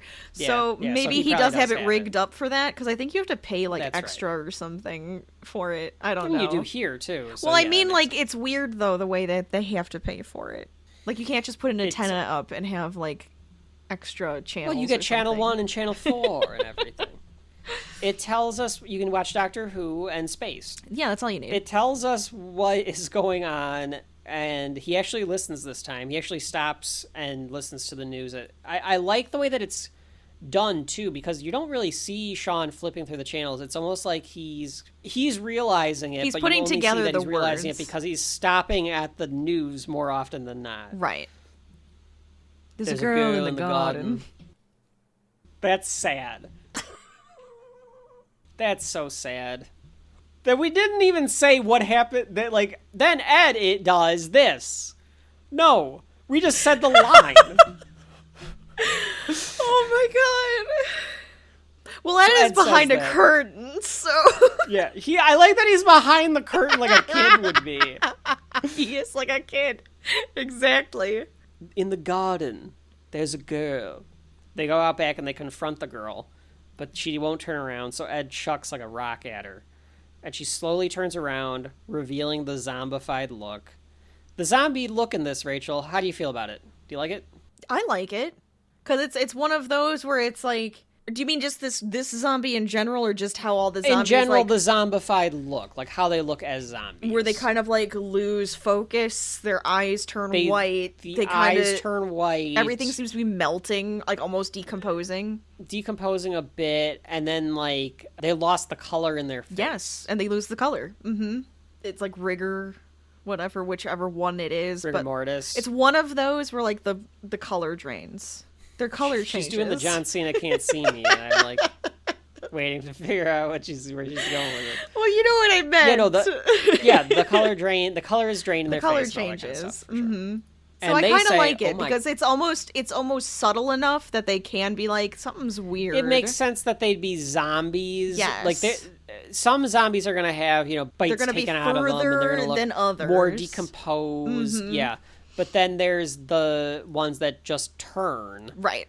and they shouldn't look decomposed yet. They should look like regular people that something's wrong with them, and that's what They're this ill. zombie look is. Oh my God. She's so drunk. She comes towards them and then pushes Shaun over. Oh, I think she likes you. Shaun is trying to fight back, and Ed is like, wait, 2 seconds. He goes and grabs a disposable camera and takes a picture of it. And they actually both turn, takes a picture, and then it goes back. Well, because, like, Shaun, like, is trying to push her face away because he doesn't understand, like, what she's trying to do. But he's, like, knows well enough that she's trying to, like, kiss him or like, bite do him or something with her, something. She's bite being him, weird. So she's, like, he's got her by the face. Right. And then they're like, something's wrong with her eyes. Mm-hmm. And they're like, excuse me, Mary, because they see her name tag. She's got her name the same girl that was in the montage at the beginning of the movie. Yes. If you keep coming towards us, I'm going to have to push you. And she, like, does physical. that. So they push her back, and she gets impaled on a pole. Yes. Oh, my God. Do you think that it impales her easier because she's a zombie? I'm wondering if that's true. Like, she, like, squishes onto this she pole. does. Yeah, it goes straight through her midsection.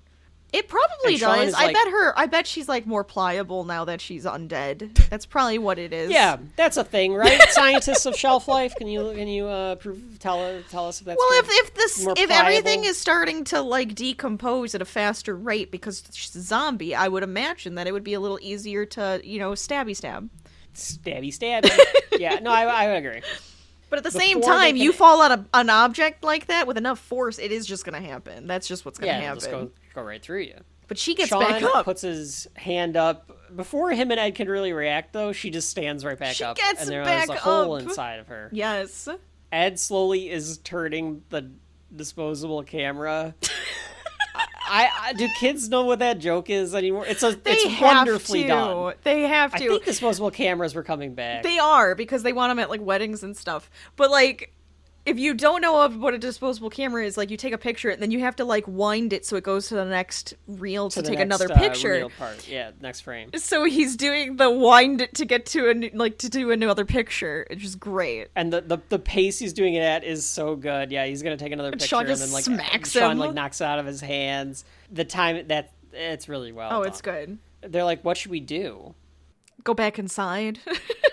Like, what should we do? Have a sit down. So they just both go back inside. Well, before they do, though, they see this big guy now. Is like there's a big guy, yeah, and he's like got blood coming out of his lurking mouth. in, yeah. Yeah, he starts calling like emergency numbers. Yeah, they're like, call everybody, call fire department, call ambulance, and they're all engaged, which just means that they're all busy. It's all busy. But I guess that's a British term. And he goes, "Are they still like, out there?"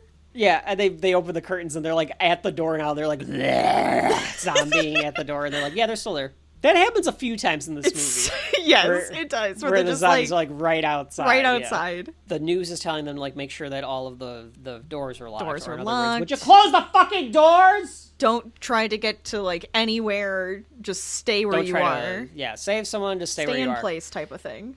But the door is open, because of course it is. Of course it is. And this time Shaun left the door open. And a zombie because he led this one straight back to his house. Okay. The camera work, because it was the guy that was, like, dressed up that was, like, the day before at the shop. The camera work is so good, because you see it. You see it's the just door off just to the open. left. It's just off to the left. Yes. It's Halloween-esque, the way that they frame it, because it's like you see the guy stumble in, but then the next framing is just Shaun and Ed sitting on the couch again. But you know he's there. Yes, you know and he's that's there. what makes it. That's the horror aspect of it, which really works well. Mm-hmm. The guy groans, so they're like, ah! And then they, like, very comically Abbott and Costello-esque, like, get up and they start chucking shit at his head. Well, because he's missing an arm. He's like, he's bleeding. missing an arm. Yeah, they just start throwing literally all the garbage at him. I'm sorry, the rubbish. All the rubbish is being thrown. Ed smashes an ashtray on him and takes him down, kills the zombie, and then Shaun is like, I'm gonna shut the front door. Ed stares for a minute. Well, yeah, because he just killed a man. Yeah, I couldn't tell what was going on in his head at that I'm assuming moment. he's it was like, almost like, did I just kill him? Was he already dead? What is happening? Like, that's kind of what's going on. They kind of put it together that they are zombies. Oh, yeah. Ed later on is like, are there zombies outside? So they more or less know what a zombie is. Zombies exist in the Shaun of the Dead Pop universe. Culture universe. Yeah, the zombie lore exists. I would assume. Is what you should say. Yes. Yeah. The zombie lore exists because they say the word zombie. This gives Ed the confidence to say, like, I think we can take them. Like, we should take those two that are outside. Like, right. We gotta get rid of them. That didn't seem too bad. And I think at the same time, the news guy is saying, if you have to remove the head, destroy the brain. Yeah, if you come in contact with them or like they attack you can stop them by removing the head and destroying the brain. The way he says it is so good because he does have this dumbfoundedness at like having to say those words. Yes, they have they get a basket of stuff because the two zombies from outside have like busted the window. Mm-hmm. Stuff to chuck at them. They keep missing or it doesn't do any good. It's comical. Yes, because they're trying to aim for the head. So as long as they can smack them hard enough. But it's earnest at the same time. Mm-hmm. Does that make sense? Yes. It's not tongue-in-cheek. The dialogue is, the pace of the dialogue and everything is, but it's a real threat. Yes, they're actually trying to figure out what to do. Like, how is this going to work? That's why the tone works very well. So they say, like, well, there's some tools in the shed, but the shed is locked. Why is the shed locked? The shed's always locked. That techno record that Pete threw out earlier is on the ground, so they throw the record at them, and it does a little bit of damage. Part of it gets lodged in that guy's face. Yeah. Doesn't really help, So they're like, oh, we could use the records. So they bring out Shaun's record collection, and they start debating about which... through them, though, because he's like, I don't want you to throw all of them. Just the worst ones. If this whole thing blows over, I don't want you to ruin all my records. Oh, the Batman soundtrack. Yeah, throw it. So they throw that one. Dire Straits they throw. That hits her. Yes. And they both like, like, is it going to work? It didn't work. They tell a story in the behind the scenes of Nick Frost ended up in an elevator with Sade for something that he was at in like New York. And he like she knew who he was and he knew who she was. So he was like, oh, what do I say? How do I so he act? just turns and goes, thank you for letting me throw your record in a movie. Oh my God. Goes, you're welcome. Like she knew exactly because she remembered. So yeah, they told that story. I like that. Shaun is like, F this, I'm going to the shed. And he's like, but you said the shed was locked. And he just hurls his body into the door. Yeah, he just goes like, straight into it. Busts the thing open, which I think you'd have to, right? Like, you have to at this point. I mean, if it's locked... They grab... What do they grab, Rachel? A shovel and a cricket bat. Damn right. That's the symbol of Shaun of the Dead, right? Is Shaun with the cricket bat? Shaun with the cricket bat, mm-hmm. We should mention that Ed is wearing a shirt that says, I got wood. Yes, he is. That's correct. Which looks like a shirt that my friends definitely own. Yeah, like I don't know if they own that exact shirt, but I know at least 3 of them have a shirt that feels like that. Like I can picture all of them wearing it. I can too. Shaun wants the little one, so they switch how they're standing, and then they just beat them down with their instruments. Blood is splashing. Well, he's got more red on him. Yes. That's all. I love that they just go back and sit down, and Ed's got the cornetto, and he's like...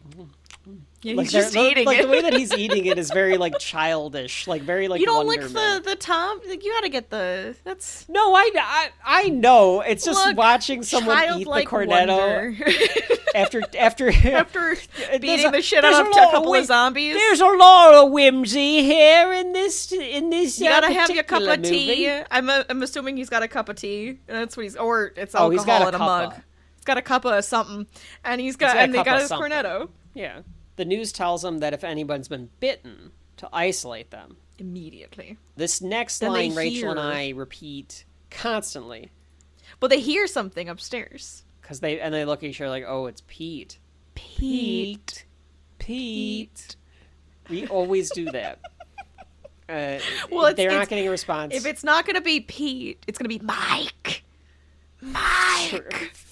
It's got to be one of them. Oi, prick! He's not there. So they don't think he's there.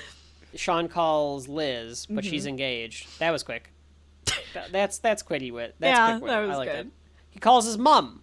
And his mom says that some men tried to get in the house earlier. Are they still there? Well, I don't know. We shut the curtains. Sounds like such a British thing to do. Just shut the curtains. If you just shut the curtains, just all the ignore problems will go away. It'll be Stiff upper fine. lip. Just ignore the problems. She says that they were a bit bitey. And Shaun's like, Oh, I'm fine. I'm Mom, fine. Have you got bitten? And she's like, no. Philip was. Oh, okay. So he like changes his tone. He's like, fine. And Ed even comes in and is like, what happened? And he's like, Philip was bitten. Oh, okay. Yeah, they Like, both they're just both don't okay care. with that. Shaun's like, well, we may have to kill my stepdad. So they're like, yeah, that's fine. And they're like, no, don't bother coming, like anything like that. I don't want and to Ed cause a grabs the phone and fuss. goes, Because his mom Yeah, is don't make a really, fuss. like, mousy. very British. Played by two-timer, because it is... Yes. What's her name? Mm-hmm. The senator from Doctor Who. Or the whatever they call him. Commonwealthman. What is her name in that? Hold on, because now it wouldn't come to me. Penelope Clearwater? No, oh my god. Why are you... It's from Rydell North. What the fuck is her name? Harriet Jones. Harriet Jones. Yeah, same thing. Penelope Clearwater, Harriet Jones. They all sound British as hell. Penelope Clearwater. Yes, but it is Harriet Jones, a.k.a. Penelope Wilton. Her name is Penelope. Her name is Penelope. That's Her why I name thought it is was actually Penelope. Yep. So she becomes two-timer here. I don't want to cause a fuss. We're coming to get you, Barbara. Which is a play on We're coming Night to of the get Living you, Dead's Barbara. They're coming to get you, Barbara. I like that. I like that No, that homage was great. to it. Yeah. Night of the Living Dead, we will do one day. That is absolutely Well, of on the course we list. have to. All of the Dead movies, I think, right? Yes. Even the bad ones. Even the bad ones. Because Rachel likes even the bad ones, folks. She likes the shitty zombie movies. You know what? You do. It's okay. I just like zombie movies. They're fun. You know what's Zombie weird movies though? are great. You do love zombie movies. I do. You hate The Walking Dead. Okay, but The Walking Dead is about the people, not the zombies. Yeah, and it's way too fucking slow too. And I don't hate it. I just couldn't get into it. I was fine with the first season, but then I was just like, I don't know if I'm going to keep watching it. Shelf Life selects for The Walking Dead because it's just so dry and takes Mm-hmm. forever. But I know there's good episodes. I know there are. What's the plan? And he goes over the plan that would It be does a little quick, montage-y. with no problems. This is like dream sequence where Right. they go through and they do everything. They do this a few times because Yes, because they go very fast. Right. It's kind of We neat take the way Pete's- that they actually it's very compose quick, it. yeah, and intersect it, and Yes. mold it. We take Pete's car, we drive over to Mom's, we go in, take care of Philip. I'm so sorry, Philip. Then we grab Mom, we go over to Liz's place, hole up, have a cup of tea, and wait for this whole thing to blow over. Why do we have to go to Liz's? Because we do. But she dumped you. I have to know she's all right. Because he's like, I love her and all this stuff. Because he loves her. Yeah. All right. Gay. And he says, like, Ed is like, Loving I'm not saying it anybody's Liz's, though. And he's actually got a point.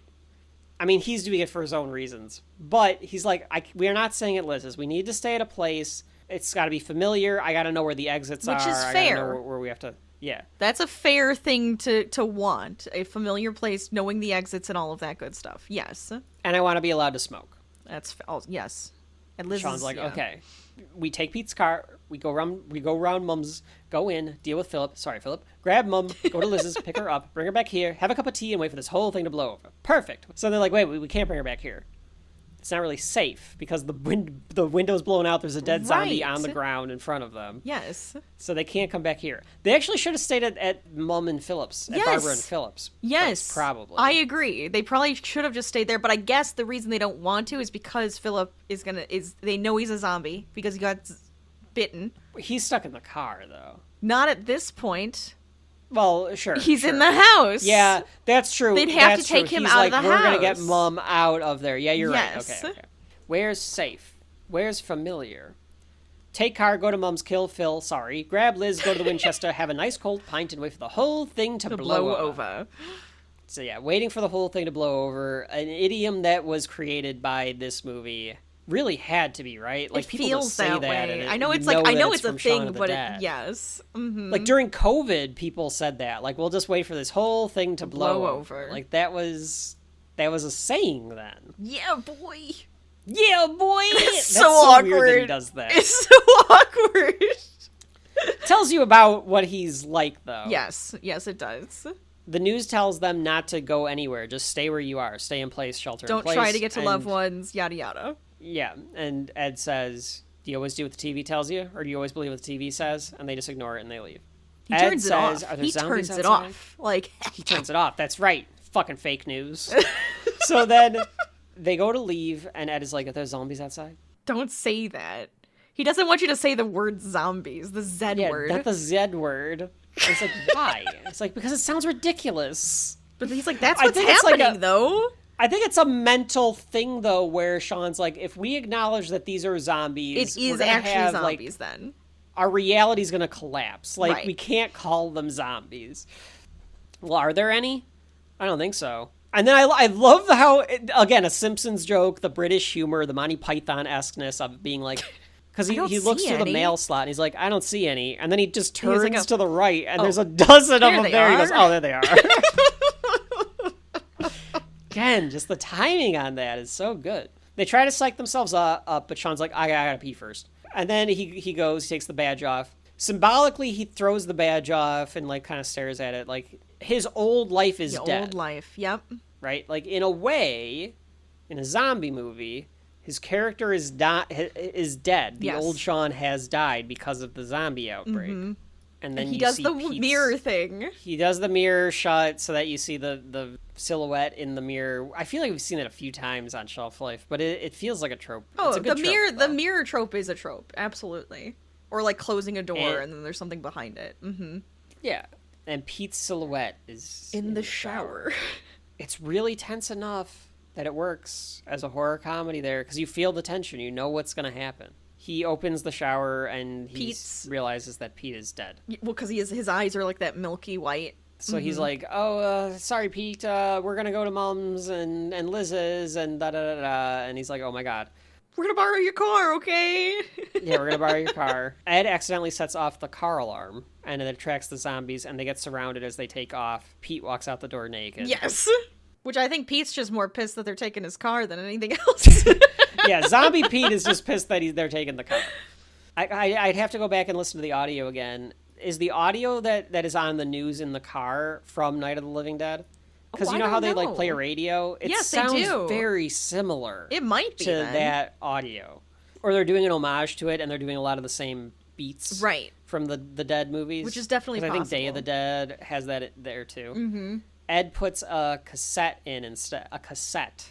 Yes, he does. In 2004. That's right. I guess you still would have a cassette in like older cars in 2004. My car had a cassette player.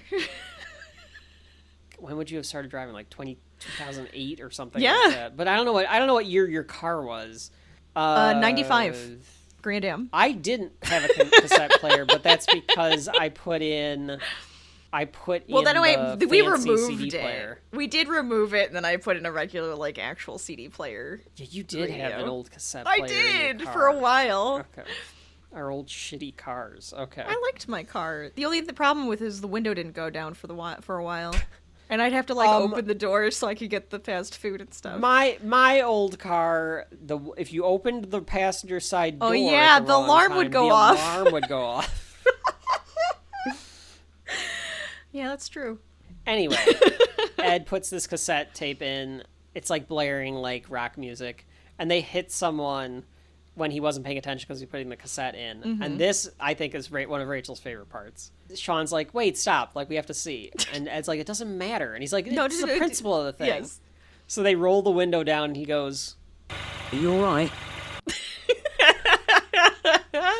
Guys like all like mangled from getting hit by the car. But then he, like, looks up at them and is like, ugh, and it was a zombie, and they go, oh, thank God for that. And they just take off again. Yep. Which, I mean, I don't think he would have changed that fast if he was dead, and it's like one of those airborne things. That fast. Yeah. Sure. So... The way that is framed with the car and the body in the front is very comical as well. Oh, yeah. Especially the leg. Edgar Wright knows how to make it look comedic, for sure. They go to Shaun's mom's house, and he's got a Jag. Philip has a Jaguar. British Jag, too, because this thing looks very British. It does. But it's fancy. It's like one of those fancy old cars, though. Oh, yeah. And he doesn't let Shaun drive it. He chased him around the house once when he was, I can't remember how old, because he wanted to drive the car and he wouldn't let him. And Ed's like, well, I'll tell you what. How about I stay in the car? I'll keep an eye on things out here. If there's any problems, I'll honk 3 times. Like, he was like, hoo, hoo, hoo. Ed's having fun with it because Ed is like, one, he thinks he can take the zombies, and he's just like, it can be chaos. We can do, like, whatever we want. Yes. I think is kind of his... He gets to the way that do things that he wanted to do with before. Mm-hmm. Shaun is so single-minded of, like, I gotta save my mom, I've gotta save Liz. Yes. That he is summoning a strength that I don't think that he realized he didn't have had. Before. That's right. It's growing. I know it sounds corny, but I think it's that's true. the That's idea. his arc. Yeah. And His mom answers the door. Pickle. You've got red on you. That's her. That's her pet name for Shaun is Pickle. I like it. Oh, you got some red on you, and she's trying to like wipe the blood off of him. Like a mum. What a mum. Mm-hmm. Your dad's in the lounge. He's not my dad. Or he calls him Philip, and she's calling him Dad. Yes. Well, I mean, he was young when Philip came around. You know, he was 12. Yeah. Yeah. So they could have bonded, and he could have become like, you know, stepdad. He could have bonded. Mm-hmm. I think that they fight because, I mean, we get that it's his scene relationship later, right? Like, yeah, they do. They have the whole moment. Shaun is sad about it. Like, Shaun absolutely. does love this man, even if he won't admit it to himself. I think part of it too is, I think it's pretty obvious by the way that Philip reads it later, how the way that Bill Nighy plays it, that Shaun's dad died. Yes. And then comes Barbara married Philip. Mm-hmm. So I think it's another one of these like things that like Shaun doesn't express. Yes. Like he won't express like the feelings or anything. Right. He's just bumbling through life. Mm-hmm. Barbara's like, "Are you hungry?" And I'll I make think some subconsciously sandwiches. Shaun just goes, "Yeah, I am." And he's like, "Oh, no, never mind." She's like, "I'll make some sandwiches." Shaun gets ready to strike. Says, "Sorry, Philip." And Philip goes, "Why? What have you done now?"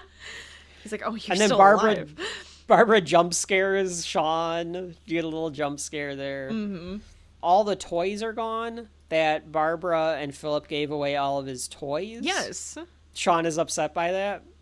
I've got friends that's parents have done that. Our parents won't, because we've told them hoard it because some of this stuff is worth stuff. Some of it's actually worth stuff, yeah. And you know, you never know in the future. Some kid might want it. It's nice to have that stuff nostalgic. around. Like some stuff should be played with again. If you don't have any sentimental attachment to it, you for sure should. Give it away or whatever. But like not everything. You don't have to give everything. No. That's why we have Shelf Life to tell you what you should keep. We'll have Shelf Life the toys. Yeah, Shelf Life the Toys edition. What toys have shelf life? That's right. Barbara's making a big deal about the bite, and I love when Philip goes, "Oh, for God's sakes, Barbara, I ran it under a cold tap." It's such an old man thing to say. It really is. This is where Philip is saying that it's all overblown. It's just a bunch of wankers, a bunch of drug addicts, like Yes. roaming the countryside. It'll be taken care of. The tea is whistling. Yeah, the kettle. As like they're doing this. Mm-hmm. I like though that the way the tea is whistling, it's like building the tension. It is. It builds tension. Kettles build Like tension. as it you gotta does have it, a it kettle. builds the tension. You gotta have a kettle. Except I have an electric kettle that doesn't whistle, so it's not gonna happen. I won't get that It's not extra as fun. tension. Yeah. Shaun is with his mom in the kitchen. He knows that he's going to have to kill Philip no matter what. Philip will die. He's seen it with Pete, so he knows that that's what happens. He just doesn't know how long it takes. Mm-hmm. Mom, you love Philip, right? And she thinks that it's another one of their fights of like, oh, for heaven's Right. sakes, Shaun. Like, I've Yes. been married to him for 17 years. Like, get over it. And that leads him to being like, well, you know, he is sometimes unkind to me. And she's like, well, I heard the story. You called him a you-know-what. And she goes, and he says motherfucker, which is obviously what he called him. Right. I like the part where he says, you know, he tried to touch me. And his mom just stares at him. And he's like, I shouldn't have said that. That's a lie. He's like trying to get I know that you're wrong. Why are you He's saying trying to these find things? any reason to get make her leave Barbara him. out of there. Yes. Yeah. Because she said I won't leave him here alone, especially when he's not Right. feeling well. He walks in zombie-like and says, "It's time to be a man, Shaun." Which you could interpret to, like, you know, kill me. Shaun is thinking in his head, like, I have to kill my stepdad. Right. But Philip comes with, And Barbara's like, oh, Ed, my, have you grown? Which makes me wonder how, like, when's the last time that she's seen him? I think it's just a mum thing, though, too, at the same time. Yeah, it's just a mum thing. Yeah, she's kind of an airhead, too. She's, like, kind of ditz. Oh, she is, yes. Of a woman. Yeah. That's why I'm like, she's kind of mousy. She's just very, like, naive. Ed's response, yeah, you better believe it. God so damn it. good. Ed, it turns out, damaged He crashed Pete's it. car on Yeah. purpose. Yeah, hit a pole. Guess we'll have to take the Jag. Mm-hmm. But before they can get in, zombies come. And they bite Hoodlums. Philip's jugular. hoodlums. Yeah, those hoodlums from the beginning. They come and they bite Philip's jugular. They rip it out. Shaun stops the one guy. I like that he won't give Shaun the keys at first. Right. He's just like bleeding out. Yes. He's like, no. And he's like, give me the goddamn keys. You gotta get in the car. He lets Ed drive and he's like, be careful. And Ed like peels out like crazy as they head down the road. He Ed does take blares the music. He does take him with because even Does take Philip with. Philip said, "Don't worry about me. Worry about your mother." He tried not to. Yeah, And worry he go- about your and then mother. he's Don't like, worry about "You're me. coming with, damn it." Well, because I don't know if Philip knows what's going on and is trying to downplay it. I think a little Because bit. that's kind of what you get out of that statement. Yes. Because he's sitting there watching the news. Right. Or a preacher or something. So Yeah, he I knows think something is There up. was something with like the God comes down. There was Yeah. something weird on the TV. Yeah, there was something godly going Yes. on. Yeah, so that statement almost makes you realize like he's trying to downplay it for Barbara's sake too. He doesn't want Barbara to know. Ed is loving it. Oh yeah, because now he gets to drive the Jag. And they're like, "Are you okay, Philip?" And he's like, "I'd be fine if I went for that racket." Damn Like, he noise. wants to turn the music off. Yeah. And he's yelling at Ed while he's bleeding out. By the way, Yes, and the mom saying, keeps "You know, trying this to is give a him more 20 tissues. mile. Say what? He's trying to give him more tissues and everything, and then when Barbara finally turns to Ed and goes, "It is a bit loud," and he goes, "I'm sorry, Barbara," and he like turns it off. Like no anything for Barbara, nothing for Phil. Right. And Phil goes, "You know this is a 20-mile-per-hour zone," as he's like flying through the streets. They fly to Liz's apartment. Shaun tries to get out the door, and he goes, "Philip, you have the child locks on." And Philip goes, "Safety first, Shaun." So Shaun gives Ed some instructions, and then he makes his way to Liz's apartment with his cricket bat. He's batting the zombies. He's taking them down. They're easy to take down if you can keep them You can keep moving in front of you. right? If you can keep them in range, and you Right. can keep them away from you enough, you can take them down if you've got a weapon. Absolutely, because they're shambling and slow. You don't want them to group up on you. You don't want any of that stuff to Right. happen. As long as you can And if kind you of got keep your them squirt away, gun, you're good. With some holy water in it. That's right. You're good. Mm-hmm. He buzzes, and you see again in Liz's apartment, David and Di. Did you find it weird, Rachel? Our English listeners again. They keep calling him Daves? Daves and I? Daves, yeah. Dabs. Well, I guess- like they keep saying that. Well, because I think that makes sense. But in America, David we call Dave. Yeah. There's no S at the end of that. You never put an S at the end No, of but Dave. I could. It sounds like it does sound like an endearing way of giving somebody a nickname. Daves. So is that a typical way, or is that just what they just call him Daves? Maybe they just call him Daves. I don't know if it's Okay. typical. You guys can tell us. I'm just asking. It just sounds like that sounds like an endearing, One day when I nickname. do marry Emma Watson, I'll know, but I don't know now, and that's why I have to find out. Today is so not that you day. hear grunt. What's that? I just was doing. Today is not that day. That's right. You hear grunting on their end, and then there's more of it. But then you hear some climbing happening, and they must be thinking that the zombies are climbing Right. to kill us. Yeah. But then it is Shaun at the window, something that he was not able to do Before yesterday. but he was today, strong enough now. He's able to do it. He tells them that I've come to get you. Did you lead those things here? And they're like, there were 2 outside, and he's like, how many are there now? Which maybe there were 2, but he's like, no, these things are gonna They hear just kind of you. group They're gonna up. Yeah. yeah, they're gonna figure out how to get up here, and they're gonna tear you to pieces. I wonder if they would have figured out how to get up there, because it's an apartment building. Yeah, but there's still It's stairs harder to at get some in. point. Yeah. Yeah, And I guess and if they start just piling up outside, they're just going to climb over one another. like the zombies from World War Z. I was thinking of the book, but yes. Well, yeah. So was that. That movie sucks. The movie we'll sucks. watch The book it, is but pretty the good. movie It's a little is supposed slow, to be good. but... Yeah. See, I consumed more zombie stuff than I think I have. Even it's kind of ridiculous games and everything. We were doing spies, Nazi doing zombies, doing all of Rachel's tropes here. I don't know why this happened. It's not my fault. I mean, it sort of is. It sort of is. It's half my fault. So Shaun says that they're going to tear us to pieces and exacerbate things. So the exacerbate comes back because now Shaun knows what that He word understands it. He learned from Liz. Di just blurts out, "We're with you, Shaun." Yes. And David's like, "No, we're not." And they like argue about it. They go back and forth where Di's like, I'm not going to leave David. And David's like, well, I'm not going to go. It's almost like the angel and devil on the shoulder. That's kind of what it is. Liz thinks about it and says, okay. And they're like, okay, great. It's going to be a little cramped, though. Does anyone have a car? And Di's like, wait, I do. Wait, no, I don't. And then David is like, I love how dry this line is in the middle of this situation because he just goes, I don't see a point of having a car in London. So he tells them that if they get grab a blunt instrument, and if they get cornered, bash them in the head. That seems to work. Right. And what's the plan?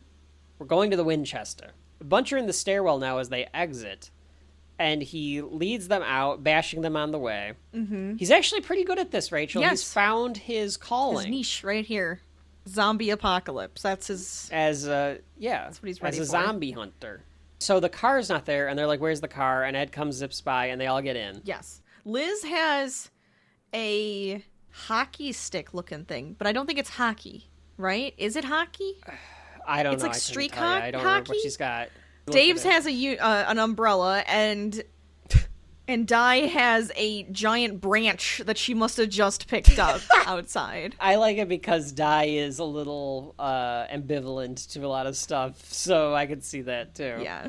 But this is when she has her lovely cap on, her crocheted cap. Yes, she's got the crocheted Meg Griffin hat. They're all in their uniforms, as it were. They could be playable characters in Left 4 Dead. Like you could see them being playable characters and coming out. Absolutely. And download the Shaun of the Dead pack. Right. And like here they all are. Right. Ed says the N-word, which is strange. He does. But yes. As a British film in 2004 with this type of character, you can say that. I don't think you can get away with that today. He says, he says it like an endearing way of like, yeah, but I'm with all my N-words. No, but you can't do that. no, you can't. You can't do that. It was a little when I took realized it took you back because you were like, were we doing this in 2004? I guess maybe a British person was. The crowd is crowded. The car is crowded. Shut up. The car is crowded. Rachel's not going to let me cut that.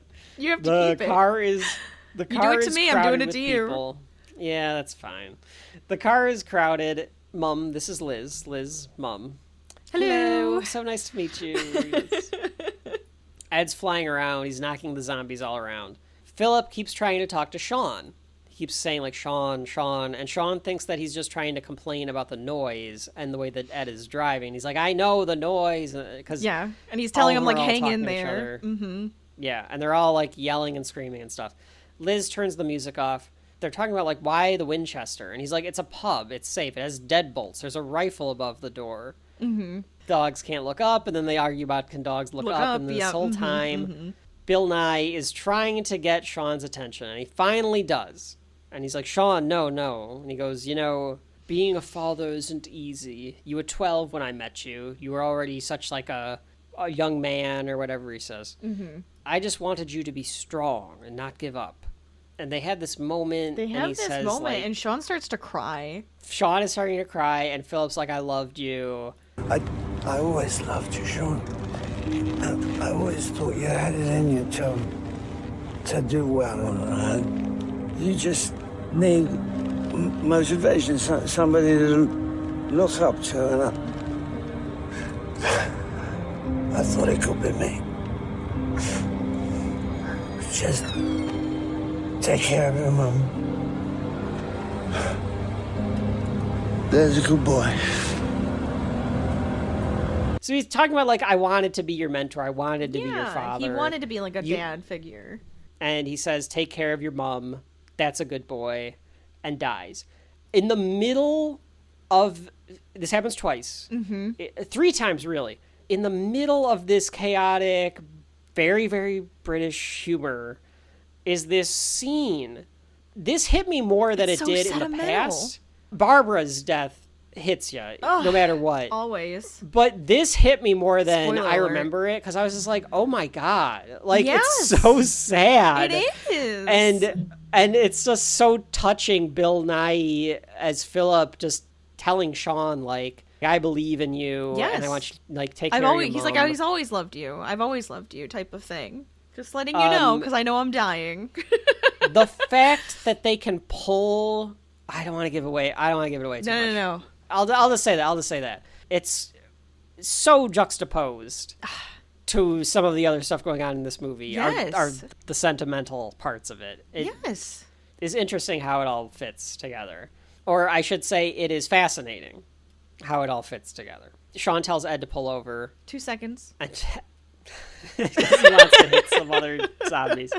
He finally pulls over. He spins the car, so he's like doing Tokyo Drift style flip because he's having fun. Because there's nobody on the road. Like we can make it to the Winchester. Like, who cares? Right. Shaun gets all pissed at him. He's yelling at him. Yeah, he starts and he's, smacking telling him. like, can you stop? Like, for 1 fucking second. Philip is dead, or he says Philip's gone. Yes. And Barbara's like, what do you mean he's gone? He's right there. He's gone. And he says, he's dead. He's like, no, he's not. Shaun turns and he's been zombified. He's like hissing. And and because the child locks are on, they can't get out of the car. Ed and Liz get out, and then his mom gets out, but she hits the radio, so the radio starts blaring again. They're able to get out, or like Ed lets them out. No, Ed doesn't let him out. Ed's just watching. Liz runs over and goes, "Ed, what's wrong with you?" And then opens the door. Oh, okay. I'm glad that you caught that. And he's like pushing his dad back with the cricket bat. Yes, with the cricket bat. And then is able to lock him into the car. They're locked in, but now they're surrounded. And the blaring in car the middle of the street. Yes. Is loud and bringing all the zombies to them. And they have to keep moving. Barbara's like, I don't want to leave Philip. And Shaun is like, Mom, that is... He goes, he's not my dad. Husband. And he goes... He's not my dad. She goes, and of course he is. I can't stand this. He goes, no. He was my dad. But he's not anymore. Yes. He is not your husband in that car. At least he gives that to both of them in that way. He acknowledges it. He was my dad. But he's just like, that is not your husband in that car anymore. Yeah, it's not even your husband. There is nothing left of your husband in there. And as he says that, very funny, in the middle of the frame... Philip climbs to the front seat and turns the music off. It's great. They're walking through the neighborhood in the next scene, like through like alleyways, the back alleys between the houses. The burbs. Mm-hmm. There's a car in the background that goes by. I feel like that was an accident, but I could also see where like there's others on the road. Oh, sure, yeah. It was like the first time I ever noticed it, and I was like, I wonder if that was supposed to drive by. Oh yeah, because a car. And then a person on a bicycle. Oh, was there a person on a bike too? I did not see the person on the bike. I had to go check because when you said that, I was like, I don't know if I ever noticed that, so I had to check. I guess if you had to, honestly, if you've got to, I'll get on the bike. Bike is better than nothing. Yeah. Nowadays, an electric bike you can get you can zip through everywhere. That's great. Yeah. Charge it when you can. Keep going. Mm-hmm. I always wanted to get. I want to get an electric bike and a solar charger. Solar charger. Mm-hmm. That'd be great. Yes, I would love that. That way I can get anywhere. Mm-hmm. Mm-hmm. Extra battery. Got the one charging while the other one's working. Let's go. Ed is just texting. Yes. This entire time he's just staring at his phone, texting people. If they were to remake this movie, I don't want them to, but if they were to remake this movie, that would be like one of the biggest jokes. Would be that like everyone's just looking at their phones while the zombies are like attacking them and stuff. Shaun sees through the fence, snake boot guy being eaten, surrounded by women. Absolutely, he's getting eaten by women. This is one of the scenes that they removed from TV. TV. You don't get to see that he's being eaten. You don't get to they see said the it was snake too boot guy. gruesome. Yeah. They said it was like too Because much. like they're pulling intestines and stuff and they're out, actually like physically eating them. entrails. Yeah. Shaun says like, okay, we must be close. But then he starts trying to talk about the relationship with Liz again. And Liz is like, I thought you said that you weren't doing this for us. Like, you're doing this to just protect everyone. Mm-hmm. Are you trying to prove something by doing this? So Liz kind of is on to them, or on to Shaun. Like, are you trying to prove something here? Right. Like, just get them back together. Is that all you want to do? Is that all you're trying to do? I figured you'd love this. You love this part, Rachel. This is like the most Monty Python... The mirror? Simpsons British joke, yeah, that I could possibly think of. Stupid and silly. They run into Yvonne and her group of friends, and it matches Shaun's group of friends. Yes. What's his name is there?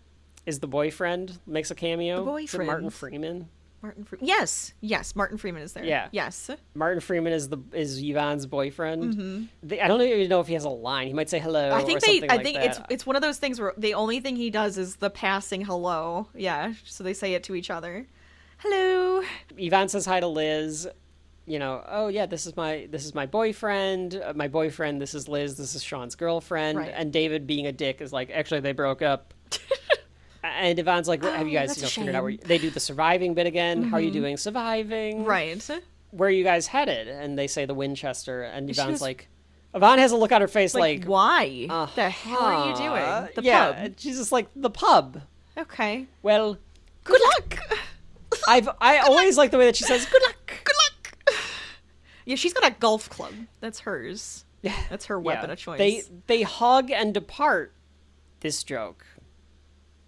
It's funny. Go ahead. It's funny. It's great. It's great. It's just so British. It's so Edgar Wright. Yes. Each person passes their doppelganger. And does their own little bit. The hi. Hello. Well, because it's her boyfriend, her mom. The mom doing the hello. Her friends, yes. and then her cousin, which is the Ed one. Yeah. And right. they're both like, yeah. Look at each other, yeah. Yeah. They all say hi. Very British, very funny. I know the answer is because it's a comedy. What's the reasoning for them not joining up though? Too big of a group? She doesn't want to go to the pub. I don't think Shaun's gonna back down about the pub. So I think Yvonne's just like, why didn't he ask her where they were going? Good question. It's Shaun. Yeah, I think he doesn't want to back down from the pub. I think it's over his head. It split his mind. Yes, that too. And then everybody else is gonna want to go with her. Yeah. That joke, that doppelganger joke, is so silly.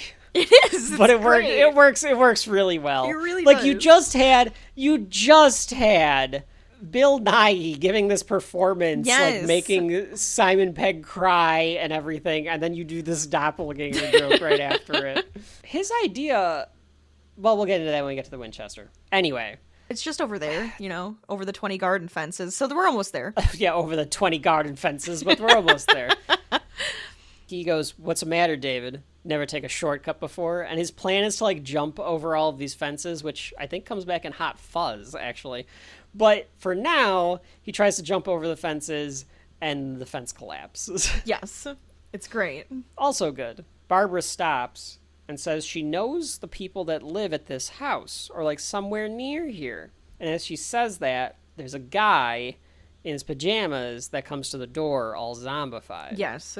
They're missing Barbara the next time they try to, like, regroup or, like, stop to, like, figure out what they're going to do next. You hear Barbara scream. Mm-hmm. Shaun, because he's summoning strength, like we said, like, yes. He doesn't realize he has, goes on this trampoline, like a little, like, kid trampoline, and that gets him enough, like, momentum to get over the fence. Mm-hmm. To, like, go save his mom. Exactly. Yes. She's, like, down. She's, like, laying on the ground. I don't understand how she ended up in this position exactly. Maybe it's like almost a fainting spell, maybe? Yeah, I guess so. Well, the attack, what we find out and later is that this guy actually did bite her. Yeah. Type of thing, maybe? I assume that the guy bit her because she was that was this guy, too, yeah. Too naive and went up and opened the door for him. Friend opened the door. Yeah. Doesn't realize how awful this is. But then the friend attacks Shaun straight through the fence. Yes, plows him through. Because Liz goes, "Are you all right?" Are you all right? To Shaun. They take all the little kid, like, play equipment and start trying to bash the guy with it, and it doesn't work. The women do. The women do. All right. Liz and Di do. Ed and Dave Ed is doing just nothing. sit there. Dave is just standing there. Yes. Oi. They take a tether. They tell him to take the tetherball thing, and Shaun thinks that they're telling him to like, use it as like a hit him mace with the or ball. something. And then they both like mime like no, like stab him, stick him. They pull him against a tree. Ed and Dave are doing nothing, and he's like, you guys could have helped. And Ed's like, you had it under control. And David's like, I didn't want to cramp your style, coming up with like any excuse, because he's such a douche. Barbara comes in and says, sorry about that. She's clearly cleaning something. Yes, she's clearly... If you watch the movie multiple times, you see that she's clearly cleaning something. She's got these tissues that she keeps using the entire time. She gave them to Philip earlier, and then she's like she's like cleaning something on her hand. Yes. Mm-hmm. I thought that you'd really like the beat where he climbs the kiddie slide. I love it. And they keep the camera at see if the coast is clear. Foot level. Pause. Is it clear? No. He looks so like shocked. How many are there? Lots. And then the camera pans up, and we see just a ton of zombies are surrounding Everybody Winchester, wants which to go makes to the sense bar. because it's like the middle. Yeah, I think that's a Dawn of the Dead thing, right? Like in Dawn of the Dead, they all go to the mall. They all go to the mall. That's like their instinct. Yeah, but I think you're right too. It is just like be at the busy street. It's the middle of the city. It's the middle. It's the middle of the busy area. Di gets an idea to mimic the zombies so that they can get through the horde. That's right. Because then they can't tell the difference. Oh yes, no. Go ahead. The way that she says this line. Notice the eyes, vacant, with a hint of sadness. Right. You gotta get all nice and limber first. She's doing her like acting class bit is what she's doing, and everybody's just staring at her. Now take away the look at he moves, very limp, almost like sleepwalking. Look at the face. It's vacant, with a hint of sadness. Like a drunk who's lost a bet. Like a drunk who lost a bet.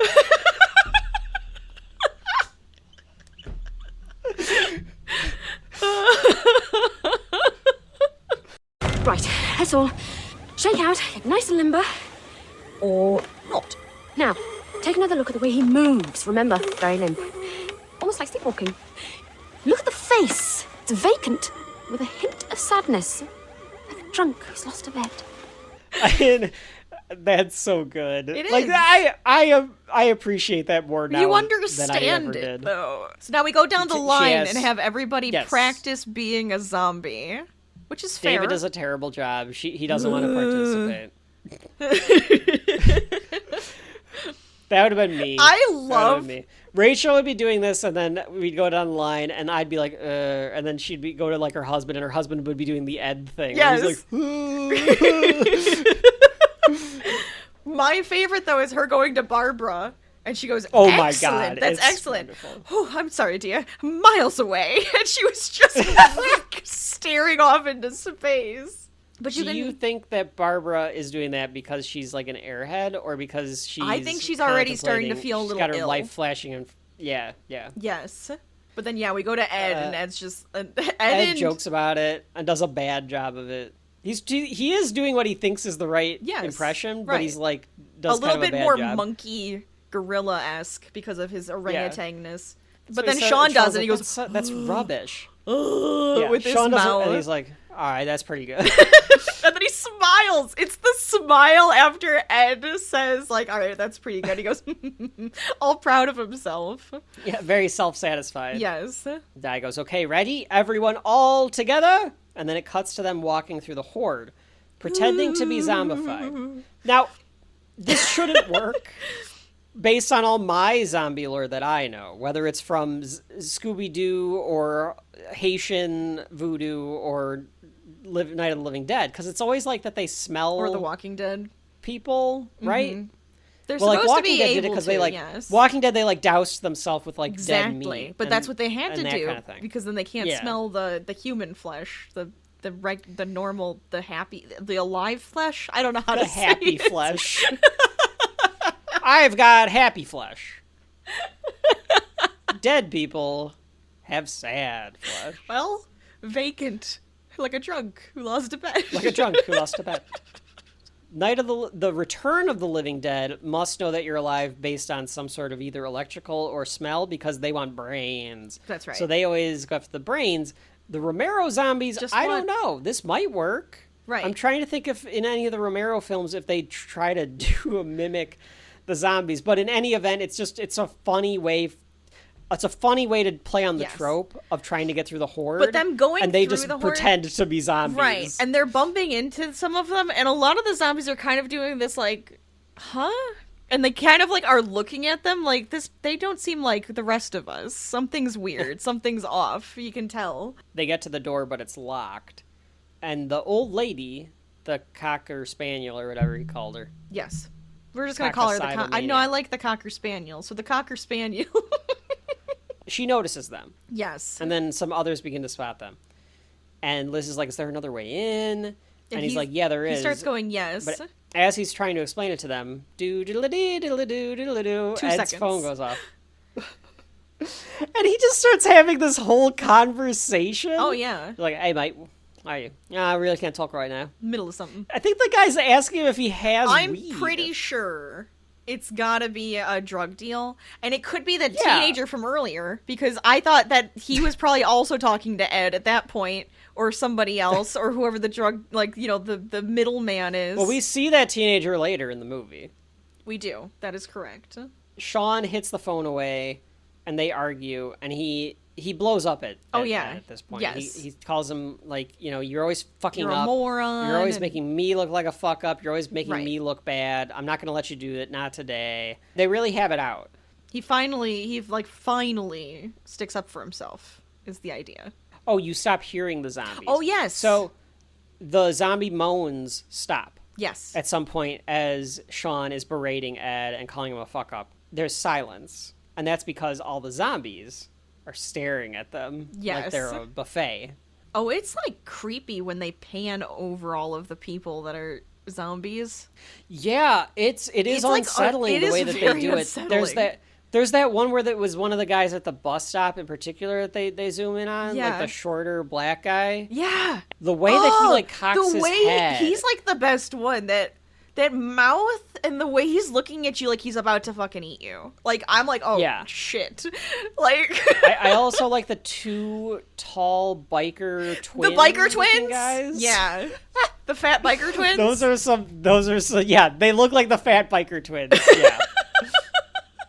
Not like the fat biker twins that come in during the trial, the Chester J. Lampwick trial on The Simpsons. The fat biker twins, but they look like two biker twins for sure. Definitely. Oh god. Liz is like, you said there was another way in. Yes, and Shaun's like, about to say you just have to. But this is when Dave makes a big mistake, grabs a bin, and throws it through the window. I feel like David was realizing that Shaun is getting credit for being proactive. Yeah. And leading because of his desire for Liz. Mm-hmm. He was like, I need to take action and take charge. So he chucks this through the window. Right.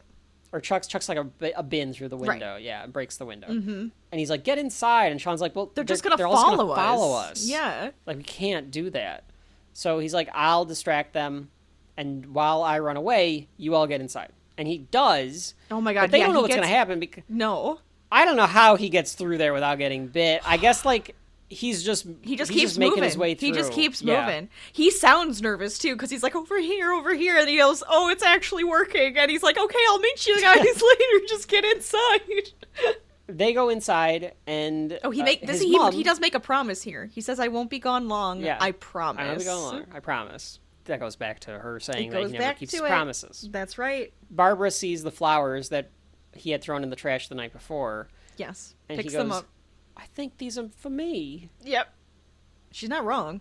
I love that little Greek tragedy-ness of her knowing that those are her flowers. Yes. You know? Yeah. There's that feels very Greek tragedy. Yeah, or Shakespearean. I could see it. The wind is blowing. They don't know what to do. Liz yells. at David. He wants to turn the lights on or do something. And she's like, well, there's a fucking hole in the wall now because somebody was because like, we're totally being exposed. proactive. Mm-hmm. And he's saying that someone has to take control. We can't, depend on Shaun. You can't depend on Shaun for anything.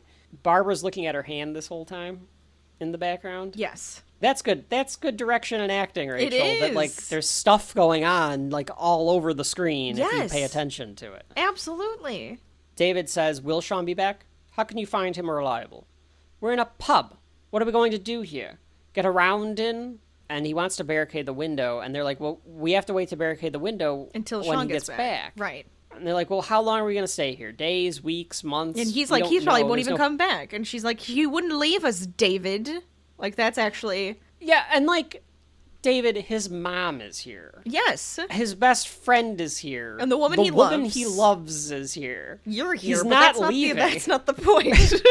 He'd leave you, that's for sure. Yeah. This part, when they got to the Winchester, is a trope unto itself on a lot of these zombie movies or survival movies. It's not just zombie movies, it's also survival movies. Yes. Where in the second and third act, you end up in a bottle episode of a movie where you're like, this is the location. We're in it.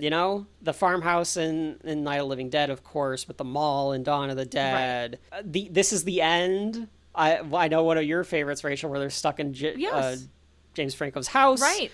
That trope, that theme is like all over the place in this type of genre. And like the pace slows down. Mm-hmm. And it can be an issue. You give it a chance to breathe, but you've got to be careful whenever this happens, because if you turn the dial too much, you can make your audience go... It's to give the audience a breath, like you're saying. You got to do a cool down match before you get to the main event. You don't have to do that, but like that is like a thing, right? So you got to be careful. Like you can do your characterization, you can do your build up, you can do your tension, but you've got to make sure that you can still keep the ball rolling and stuff. Right. It has to keep moving. I've seen some reviews on this where people think that it stalls when they get to the Winchester. I don't really think it stalls that hard. Neither do I. I was going to say, I don't completely disagree. There is a stall, there is a slowdown. But on purpose. It's intentional. A purpose for it. It's intentional. And it whips back up. Yes, like immediately. It really whips back up. Like to the point where I was like, I thought there was more, because like it just keeps fucking moving. And I was like, oh, I thought there was more in the slow section. Right. He asked, what are they going to eat? And he's like, nibbles. We'll all just eat some nibbles. Here's some peanuts and some Cheetos or whatever the hell they have there. It's a bunch of British junk food. Liz flips out at him in a whispered yell. I don't know, David. She does a good job of that, because like her neck, you could just see the muscles tensing every time she's doing it. Mm-hmm. And she says, we're here now, we need to make the best of it. Ed, go make me a drink. Yeah. And Ed's like, oh great, I'll play bartender. Great. And this is when Barbara he starts throwing snacks at everybody. Yes, Barbara seems even more clueless at this point. He's throwing snacks, and then Shaun catches one of the snacks. Oh, Pickle. Hey, Shaun. Did you check the back? Did you check this? Did you check that? Well, before I got here, and they're like, no, we didn't check anything. And it's like, oh, we probably should check everything to make sure that there aren't like people here or zombies. And he says, I promised I would be back. Right. Here I am. Right. David, smartly, is like, how did you lose them? And he's like, I gave him the slip. And how did you get in? Well, there's a back door, David. I was telling you that before you smashed the window. Rachel, do you think that he really gave them the slip, or does he know that they're stuck here? No, I think he thinks he gave them the slip. Okay. Because it is... I think he thought he was fast enough. I don't want to call it a plot hole. It's just it's an omission that you don't know how he got away. I think because they're slow enough that as long as he was fast enough, he thought, okay, I think I lost him. He thought he got away. Yeah. Yeah. David makes a quip about Ed being Shaun's girlfriend, and Shaun is like, he's not my girlfriend. And at that moment, Ed is boyfriend. Boyfriend. I'm sorry. Yeah, he's boyfriend. not my boyfriend. Might be a bit and Ed warm. gives him a beer. The coolers off. Might be a bit warm. The coolers off. Thanks, babe. And he winks at him. Yes. So then they're like, okay, fine, what's the plan? And cut to them all sitting in the dark. And Shaun goes, does anyone want a peanut? But they have barricaded the window poorly. Yes. They've barricaded the door. Right. They're all sitting there. They're trying to pass the time. Rachel. Yes. This wasn't a terrible idea if they would have gone to the cellar. True, but I don't think they knew about it. I suppose not. I don't think they knew about it, right? Because I think they only see it later. Yeah. They don't seem as surprised as I would have liked them to be when they do find the cellar. They almost act like, oh, it's the cellar. It's in that moment, you know? Yeah. It's being covered by Panic. a rug or something, so they don't see it right away. Right. It's kind of like a hidden like they cellar are behind under the bar. Mm-hmm. Like Ed is making drinks and stuff, but it is kind of like hidden. Mm-hmm. Yeah. Yeah, that would have probably been better for them. Now, would that also kind of trap you? Yes. In a way, that would also trap you. If they could have gotten upstairs into the actual, like, home location, if, like, the people that, you know, own the bar weren't up there and they could have gotten in there, might have been a little bit more comfortable and a little safer. Because you could have gotten rid of the stairs or, like, blocked the stairs from them being able to come up. Being down, I feel like getting lower is scary in a zombie apocalypse. Because it kind of, like, just, it traps you.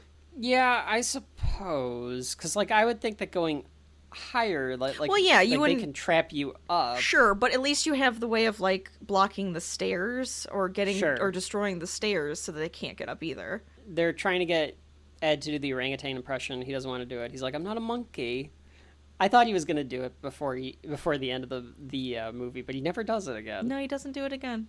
They've got a bunch of booze. They like clearly have been just like drinking and stuff and eating peanuts. The power turns on because it's nighttime now. Yeah. And they're like, oh, there's electricity. And they're like, yeah, but not here. And Shaun points out that, yeah, but the street lights are on, which means that the electricity is still working. It's just that the circuits need to be turned on. So Shaun is like, I'll go to the back room and I'll turn it on. We can get the television on. We might be able to figure out what's going on. Yeah, like watch the news or something. The back room where the owner lives, I think, is locked. Mm-hmm. And he finds the breakers and he messes around with them. And he gets it to work. He flips another switch, which lights up behind the bar. And one the back of those door. Famous zombie scenes where you get them all like at the window. Tons of them. And he just goes over and he turns off the light and he lowers the shade. Right. We shut the curtains. We don't know if they're there anymore. And then the doorknob on the private room turns because they're figuring out how to open the doors. Well, yeah. He also just like yanked on it and was like jiggling it. Mm-hmm. Mm-hmm. All the channels are off, so the news isn't on anymore. There's nothing there for them. Which is another scary thing. Flipping through the TV and there's literally no stations at all. Mm. They all say stand by. Ed asks Liz for a quid, and she gives him one. Horrible idea. Yeah, like I don't know what she thought he was gonna do, but she's just like, oh, okay. It's like almost like instinctual because she's trying to pay attention to Shaun, Absolutely. so she's just like, yeah, here. Shaun is like in shock, and his face is showing it, and he's trying to figure out what they're gonna do because he knows that they're gonna get in, and then they're fucked, proper fucked. And Liz is just like, we'll just have to be extra quiet. It'll be fine. We'll figure it out. But what happens, Rachel? Ed turns on the damned gambling machine. Makes a shitload of noise, and the zombies start to close in. Around the entire pub, you see shadows coming up to every window and door. The bar owner comes in, and he's all zombified, and he was a big dude. Oh, he was to a big begin dude. with. Yeah. So he's like, it's like fighting. What was the game? Is it Left 4 Dead or is it Last of Us? All of those games have a zombie. Left 4 Dead has like Evil. the boomer who like vomits on everybody. Is that the one you're talking about? This is like that type of guy. This type of zombie. They said that they were playing a lot of Resident Evil. Okay. So a lot of it is like based on Resident Evil, to like their thoughts about like what they would do if Resident Evil broke out. Sure. If they had to go around the streets of London, not Raccoon City, or is it Raccoon City? It's not Raccoon City. It might be Raccoon City. I thought it was. Yes, Raccoon City. There you go. See, With the Umbrella Corporation. The jukebox turns on and it's playing "Don't Stop Me Now, I'm having a good time." Having a good time. Who put that on? It's random. So the call back again. Flip flop on that. Kill the queen. What? The jukebox. Shaun tells David. They need to get a weapon. There's a bunch of fast dialogue in this part too.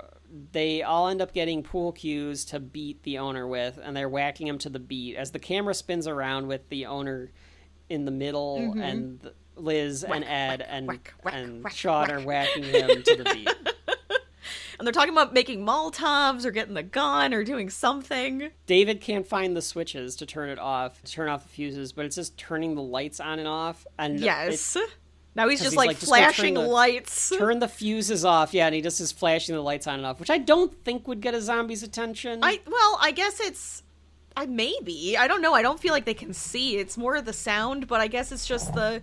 It's just Ladies making them look crazy. Here again with your zombie survival guide. Do you want me to go get it? Zombies don't see lights. I have a zombie survival guide. You do have a zombie survival guide. Zombies have the same perception as Tyrannosaurus rexes. The vision is based purely on movement, so if you stand perfectly then the still... lights would do it. Flashing lights would do it. I don't know. I don't know. It's hard to say. See... Folks at home, do zombies see color? Because if you look at their eyes, they're like the milky white. Their eyes are white, like blind. Yeah, like a Yes. blind person would see. So they wouldn't see light or color. So maybe it's just all the sound. You got the jukebox going. Everybody's I think yelling. It's sound. I think it's based more on sound. Now, it's still a good visual. Oh, it's when fantastic. the lights are going on and off, and it's just and flashing all on these this zombies are outside. massive crowd of zombies. Yeah, because there's more and more keep coming because of all the noise. Yes. All the noise, noise, noise. All right, Grinch.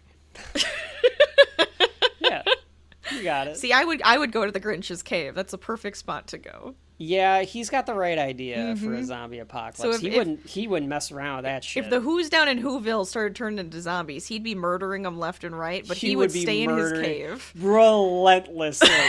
No, he's... No remorse. He's having a... You want to hear He's you're having a a ball. mean one, Mr. Grinch.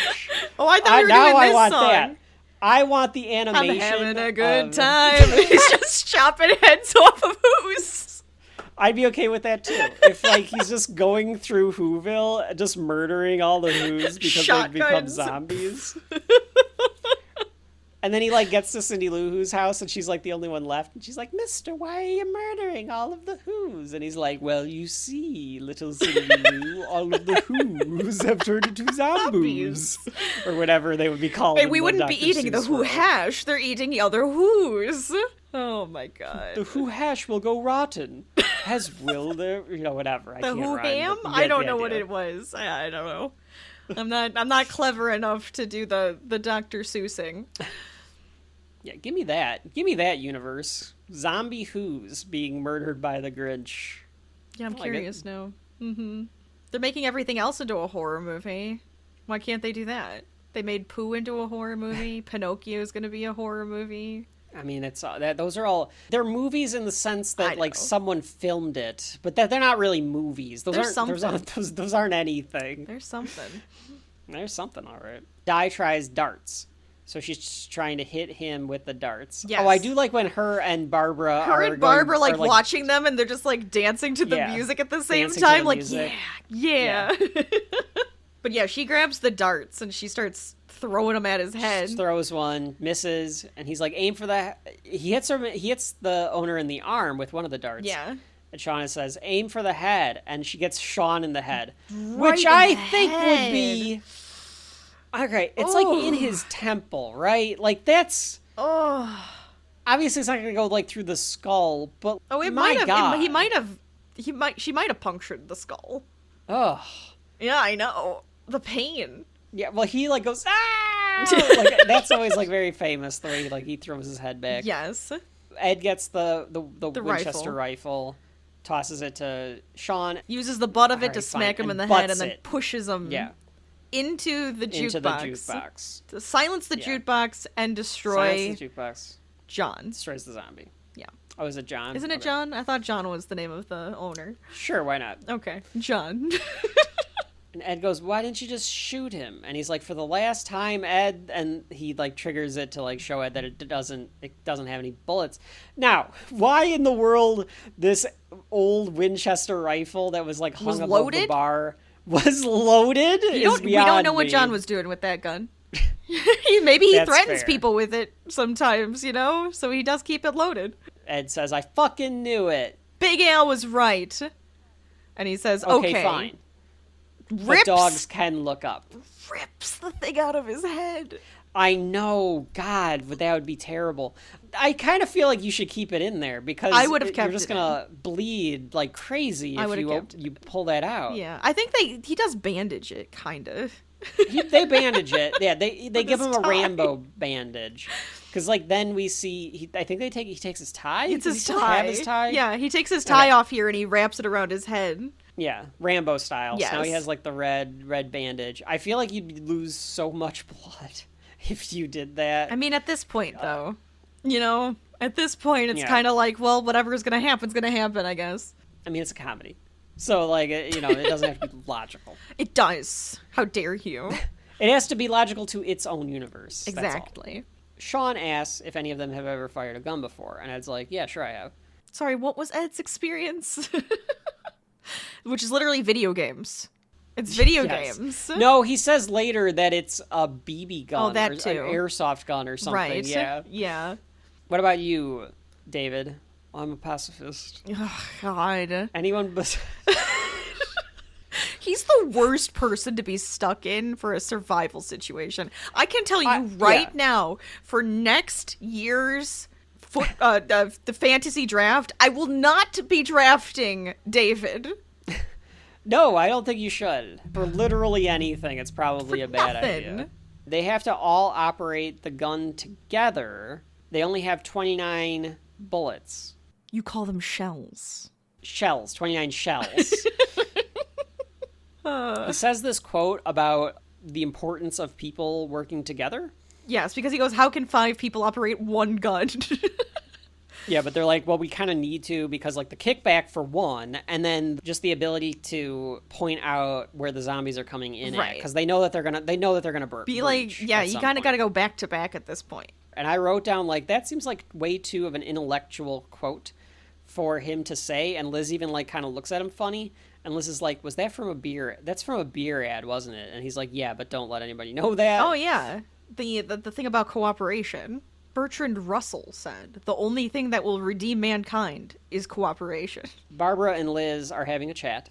Barbara is clearly, like, on her way out, because Yes. she's, like, more sickly now, and she tells Liz, Shaun's always talking about you. She just wants to have a moment. I want you to have this. And she takes off this necklace, and she says that Shaun's real father gave her this necklace. She wants her to have it. Yes. It seems And only she right. reveals the bite to Liz. Yes. Do you think that this is where I was thinking, Rachel? I know that Barbara is aloof, but did she put knew. 2 and 2 together? This is what happened to my She husband. knew the second she was bitten, she had to hide it. And then That's she true. knew she Well, was she didn't dying want- when she they got didn't to want- the pub. She didn't Yeah, want Shaun to worry. she Of didn't course want not, Shaun to because be she worried. doesn't want to make a fuss. And I know that's like what she says, but I Stiff also upper think lip. she knows. She knows. Yeah.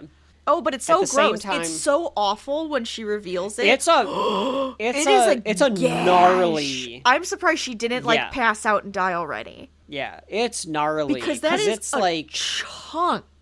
they do a good job of making that look It like nasty. gushes. I hope I just disgusted every person listening. with the word gusher or whatever. The zombies bust through, and they can't get the thing to go, and they're like, safety off. No, this. Cock it. So he cocks the Yes. rifle. They fire, and it's a terrible shot. Of course. You're alive! And a horrible shot. They turn, they miss another one. 11:45. What? 11:45! Faster. Top left! It's just like I when he was like playing how- the game with Ed earlier. That's kind of the idea. Oh, I didn't even pick up It's on the that, Rachel. callback. You're right. Yeah, because when It he was talking to is- him, he's like, oh, top it is left, a callback. bottom right. Mm-hmm. God damn it! The script is tight. But do you see what we mean, folks? Because I didn't pick up on that. I've seen this movie a dozen times. Yeah. It's true. That It's is a callback. callback to them playing the video game. I like how hard it is for them to do this, because in real life it would be, It would unless be. you're a military Or person you handle guns. shoot. Yeah. You'd be rubbish. You'd be terrible at doing Absolute this. rubbish. They get one. They nail one in the head. and Oh, it's yeah. great. It's It's a a good great little shot. moment. and Shaun sees that Liz is talking to Barbara and is like, guys, block the windows, like, I'll be right back. Right. Shaun goes over and sees the bite, which, like Rachel said, is gushing. Oh, yeah. It's a huge bite out of her wrist. Like, even if the zombie bite didn't infect her, she's bleeding out here. And she says it was the man in his pajamas. I thought she'd be upset. I didn't want to say anything. Ed realizes it too. And he wants to go over there because he loves his mom too. Yeah. Even though he's an ass. It's they say that they've known each other since primary school. So right. like they're childhood friends. Exactly. So like he's this known might as well Barbara be his his whole aunt. life. Ed tells Di, take over for a minute. Yes. And then Di is like, take over for a minute to David. So now David has the gun. Great. Barbara says, I never thanked you for these, and picks up the flowers. And she goes, to a wonderful mom. Shaun is like, do not do this. Do not die. Please don't die. Like, mom. And he's like crying and sobbing and going, and then nuts. she starts to like convulse and shake. And she goes, it's been a funny sort of day, hasn't it? And she dies. Yes. Ed is even going to cry. Oh yeah, like he's got like it in his like eyes. He starts to like tell. do like, the Nick Frost is like trying to do like the blinking thing. Simon Pegg and Nick Frost. Oh my God. I mean, all the actors in this are giving really good performances. But in particular, because these two are supposed to be sketch comedy guys, they fucking nail the drama, the hits. Sentimental scenes. Absolutely. I mean, Edgar Wright is even like, I watch that back now and I cry. Yeah. And he's like, and I wrote the fucking thing. Like, he's like... They did him justice then. But that's what they did. He's like, Simon could feel it. He understood the emotion. And that's the way that they play this. Again, the juxtaposition of all the wackiness, and they're just like, you have to kill your mom. Mm-hmm. Like, even in this wacky horror comedy, you have to kill your mom. Yes. David cocks the gun, and we have to deal with her. We have to kill this. We have to kill her. She's going to change. He's right. He's right, but he is right. Still, the part where he says pickle condescendingly is like, all right, asshole, you're right about this. We have to figure out what we're going to do about the fact that she's going to turn into a zombie. But you don't have to be a condescending prick about it. But he is. By calling Shaun pickle.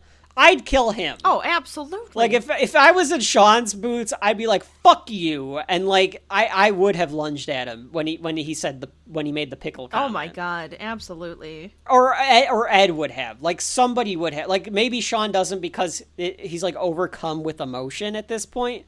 But, like, what an asshole to say that. Yeah, absolutely. Absolutely. Shaun don't breaks exacerbate a glass. Things.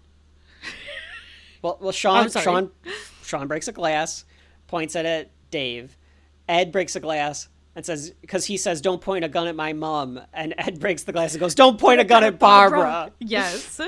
Because they're both crying. Ed, don't exacerbate things. What does that mean? Don't point that gun at my mum! Shaun, calm down! Don't point that gun at Barbara! Ed, don't exacerbate things! What does that mean? This isn't exactly fair! Here. It's okay. So Ed hands her the broken bottle and says, here, and she points it at Shaun, and then Ed breaks another glass and points it back at David. He gets the corkscrew. He gets a corkscrew. The corkscrew. Yeah. Yes. So that you're in like a Mexican standoff situation. Absolutely. And then Shaun, because he is just so overcome with grief, I mean, his parents have died already here. Right. And he says, this is what this is all about. That's why you're acting like this. You don't like me. Because you don't like me. You never liked me. You never thought I deserved her. Everyone knows you're in love with Liz. And he's like, no, I'm not. No, I'm not. No, I'm not. I don't know what you're talking about. Yeah. Di says, yes, you are. I know the only reason that you're with me. Went out with me was to get close with Liz. And I've come to terms with that. But now here you are being a dick about it. Because she was here to pick up the pieces. Mm-hmm. David says, for a hero, you're a hypocrite. And they say for a ledgerer, which I guess is like an accountant, right? Or no, he says he's a ledgerer, right? Like they're like, oh, you're nothing but an accountant or something like that. Yes. And he's like, I'm a ledgerer. And then they say, well, for a ledgerer, you're a twat. Oh, he's a lecturer.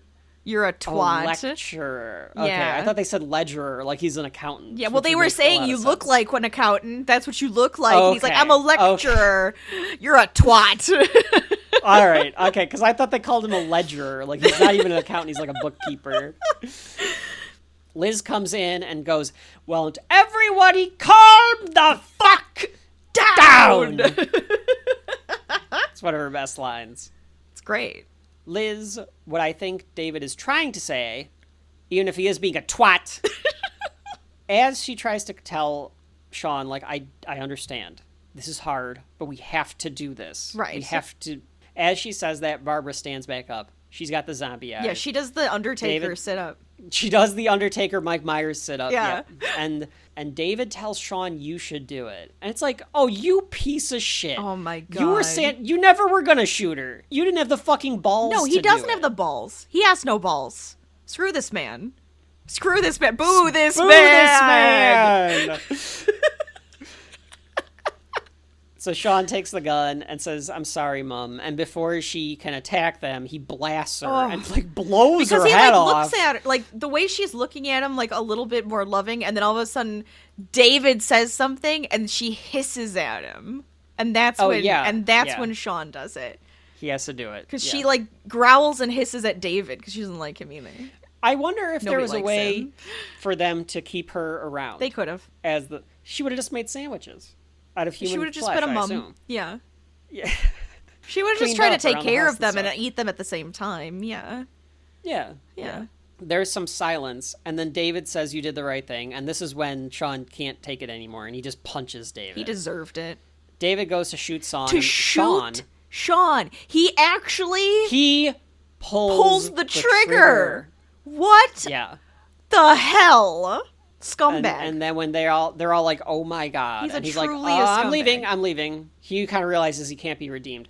This is another zombie survival movie trope with this like the irredeemable asshole. Right. It comes up a lot in the Romero zombie movies. Mm-hmm. Dawn of the Dead, even the Zack Snyder Dawn of the Dead. There's the irredeemable Yes. assholes. Exactly. That you're just waiting for them to die. Mm-hmm. It's a trope.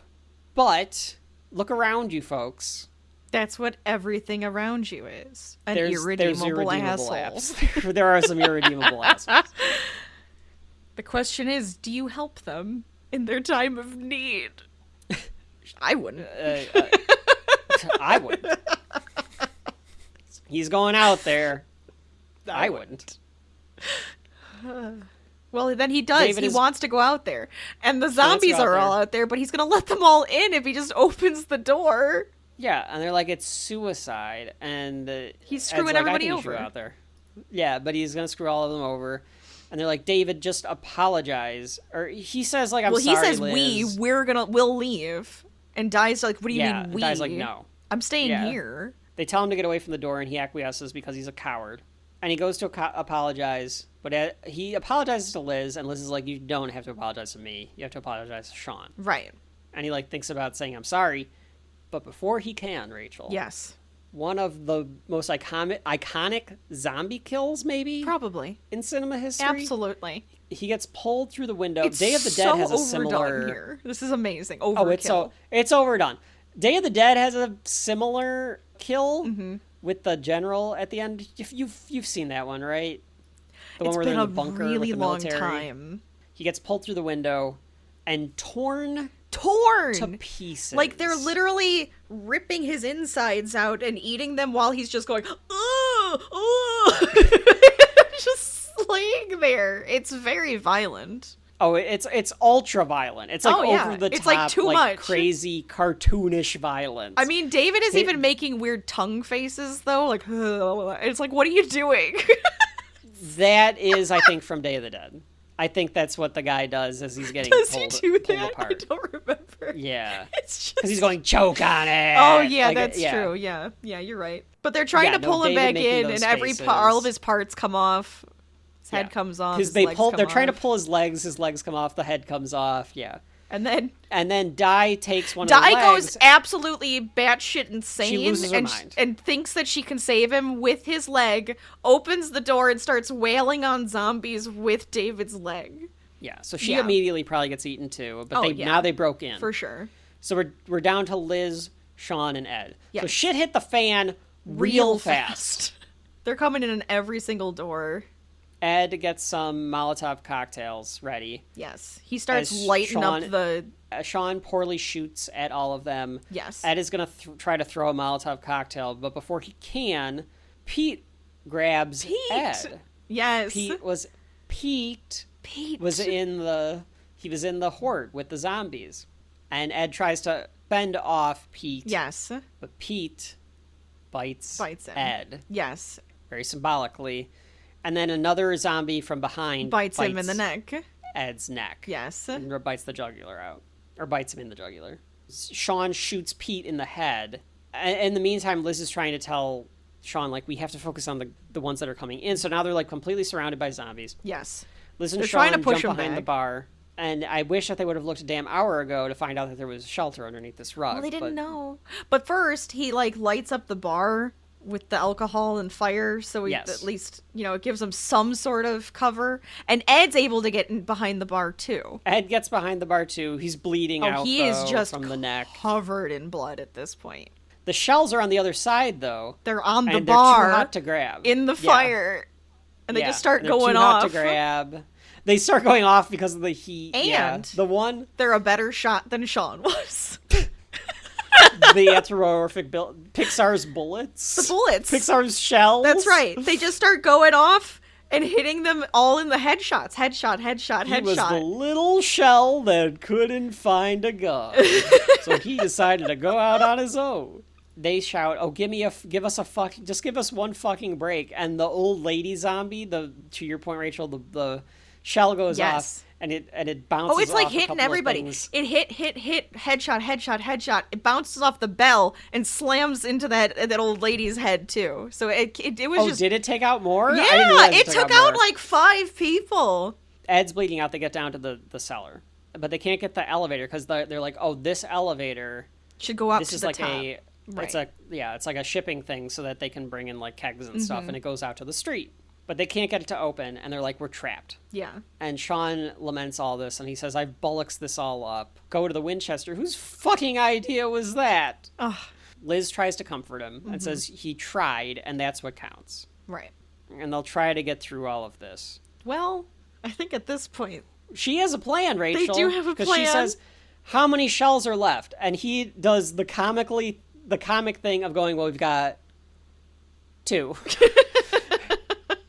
2 shells left. 2. And he goes, I guess we can stop them all if they get in a row and line up. We take out a few of them. And she goes... And she says, that's not what I had in mind. That's not what she was thinking. Yep.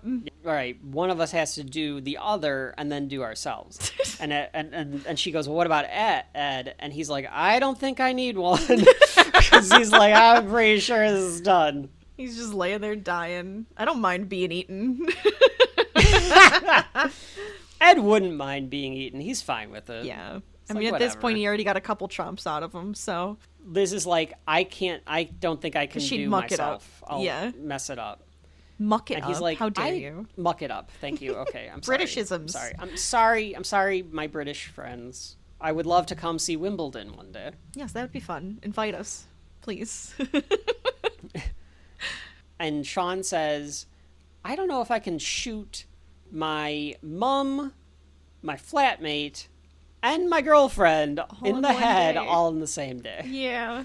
And Might she's be a little like, too girlfriend, do you really think that, like, I was going to let you come back? And Ed goes, okay, now I would, because, like, now they're getting, like, sentimental with each other. And Ed just goes, all right, I'd like one of those bullets now, please. Because he's making fun of them. Of course. Do you really think I would take you back? And he says, do you really think that you'd want to die single? It's the same line from Independence Day. Oh, sure. That's where he took it from. She's got some cigarettes. The ones that It's the ones Shaun he threw away. Right. And she said she was desperate. She kept them. Yeah. So they all have a cigarette. They give one to Ed. Because he just wanted to find a place that he could smoke. Oh, that's true, too. And they spot that there is a thing. Oh, you press the power. And you press the it'll button open and up it starts the to top. raise. Yep. So Shaun walks over to Ed and says, hey, we're going to get out of here. And Ed is like, I think I should stay. Right. And they know what that means. Like the two of them know what that means. Like, this is the end. And Shaun says, I'm sorry, Ed, I didn't... And he means it because of, like, blowing up at him and everything. Of course. Like, they're reconciling. And Ed, of course, says, I'm sorry, too. No, I'm sorry, Shaun. Now, I don't know if you can fart when you're bleeding out. I would assume you I could don't know if still that's expel possible. gas. Why not? I guess so. It feels like one of those Honestly- functions that just wouldn't work. Honestly, I would imagine that it just smells like a giant fart in this entire city because of all the zombies walking around. You know, all these dead bodies expelling gas. Oh, I don't know right. what I would smell. That's true. You do expel gas. Yeah, that's fair. That's a fair point. Yeah, it must be pretty stinky. I would assume it's really disgusting. But the fart happens. Shaun laughs and he says, "Stop doing that." And Ed, I almost had like a tear in my eye the way that the fact that he says it again, because he says, "I'll stop doing it when you stop laughing." Like knowing that that's like the last time that they're going to be able to have that interaction. That moment. It's like so. They even touch heads sad. at this moment too. Oh my God, them touching heads. Brothers. It's so sentimental. It is. It's I'm old, so crazy. I've gotten some more sentimental. I'm a big mush in my old age, but like I've never like felt it like I felt it this time, or it was just like, oh, that's so touching the way that they like interact here. Yeah. He gives them the cigarette And the gun. They break in and they get on the elevator like action stars. I couldn't think of precisely what I was thinking of with the platform rising. It felt Evil Dead, and I don't know if it is Evil Dead. It's but it from feels something. that way. This might be Resident Evil-ish too, actually. This might be Resident Evil. Yeah, that actually might be right, Rachel. Yeah. Where like going up the platform with the gun in hand. Like she this. has like the chains, and he's got like an axe at this Yeah. point, and he said, Yeah, he's like got, they said, an axe, because like he can't use the gun. right? And he says, "I love But you, yeah. man," and he goes, She "Gay." says, she said, oh my God, it's so great, because she says, "I love you, Ed." "Yeah, Go ahead. Love you. Cheers. I love you too, man.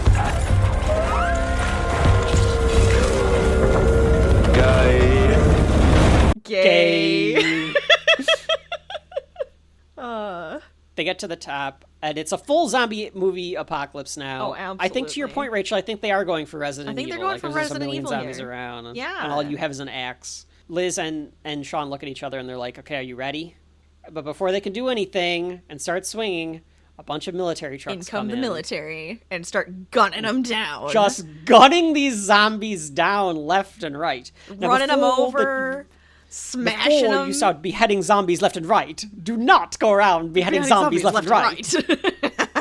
Okay, but the military decides that they're going to do this anyway. Oh, hell There yeah. must not be a head They're zombie not to dealing with it. defeat. So they take all of them down. If they would have just waited, if they would have, If well, they could Barbara have was held dead. out. If they Barbara could have held out. Barbara was dead no matter what. It was David's fault. If David Yeah, it was didn't David's open fault. or go near the window, I think they Yeah. would have been okay. I think they would have survived. Yeah, it was David's fault. It's David's fault. Yeah, which is again that like irredeemable asshole thing. It's just crazy. Yes. Yvonne is there. With her golf club, mind you, not a gun. She still has the golf club and she's hitting zombies with it. And she says, how's it going? And they're like, they both Surviving. look at her and say, surviving. Just the two of you? And they nod, and she goes, well, glad someone made it. Yes. Do you think her group, so like obviously her group was going, Oh, no, I think found she, the military. Yeah, I think her whole group made it. She's had a camo jacket on the whole time. I don't know if that's... That she like, might be part of the military a little bit? Yeah. I don't know if that was intentional or what, but... It's almost like she knew where to go and stuff, too. So she went to Yeah. grab her people and, like, take them back. So, potentially. But you don't see any of her people, so you don't know. Well, if I they assume that made they're it or either not. back or they're in the truck or... Yeah. They're not and going to be out there that she can- fighting. Her cousin, And then I her also mom, made the assumption that she brought the the military. a group go to the Winchester because she knew where they were going. because she knew where they were. So she was coming to get them. yeah, Yeah. Also possible. which is kind of nice. It's kind of a nice thought to think that way. I like to don't think know that if as well. Or was it just no? We're just finding hordes and gunning them down. Also and like one just possible. happened to be here. Liz and Shaun hold hands as it fades to black, and now it is 6 months later.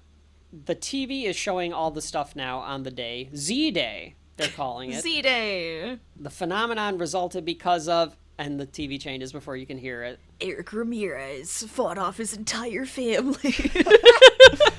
These are pretty great. These are pretty great. Because, by the way, folks, if this were to ever happen, this is exactly what it would. It would just turns into a frickin' what is the word? Reality TV. Reality TV show. Yes. Yeah. More true crime. I know. The zombies from hell. The one, like, the extreme challenge where they, like, have a piece of meat and, like, oh my god, they're yes! the zombies on the cords. So we learned that the zombies have retained their basic instincts, so they're being used as, like, checkout counter people. Yeah, and they're stuff. just kind of, That's like, where chain you them see up. The bully that Shaun worked with, he is taking carts back at a grocery store. Yep. Zombied. Yes. Coldplay is playing at that. Do you go to bed with it? Oh yeah, I still love Trisha. him, Trisha. I do. I don't see nothing wrong with it. It's all kind of gold. On the Blu-ray, all of these were filmed in, like, more entirety and are on the Blu-ray. Oh, so that's you fun. can actually, like, see Oh, them. that's really fun. Shaun walks out and does the zombie yawn. Yes. Just like at the beginning. We hear it from the TV. The virus was caused by radioactive monkeys, has been dismissed as bullocks. And she turns off the TV. Or she turns the channel. Yes. So they plan to have their day. Cup of tea, get the sundaes, head to Phoenix for roast, veg out, going to a and the restaurant. pub for a bit. out Wander of pub for a home, bit of telly, go to bed. Perfect. You want to know why? Because it's the mundane now that they can enjoy because they had to go through hell. Oh, that's an interesting way to think about it. Plus, they're I actually guess going you're out right. and doing Like, other things, but still. They're compromising a little bit, yeah. Like, they Yeah. can still do the mundane, they can still do some other stuff. They're enjoying and because life of what they together. went through, they're just enjoying life, yes. I guess that's an interesting way to take it. That's how I would what take they it. learned. That she wants to do everything. He wants to do nothing. They're kind of compromising. Today's do going to some be a stuff. day where they're just going to enjoy it. Yeah, they still go out. They're gonna still go to like she said, go to Phoenix and have a roast and stuff too. But I would hope that he is open to more. oh god, I hope adventures or so. whatever. Yes. Well, then she says he's gonna have 2 sugars in his tea. That's adventurous. Which is adventurous. Well, because his mom asked if he wants sugar in his tea. Oh, and he doesn't do it And he says, yeah. I haven't had sugar in my tea since 1985 or whatever Right. he says. But he tells her, I'm gonna pop into the garden for a bit, and she goes, I love the sound of her "All going, right." "Go on then."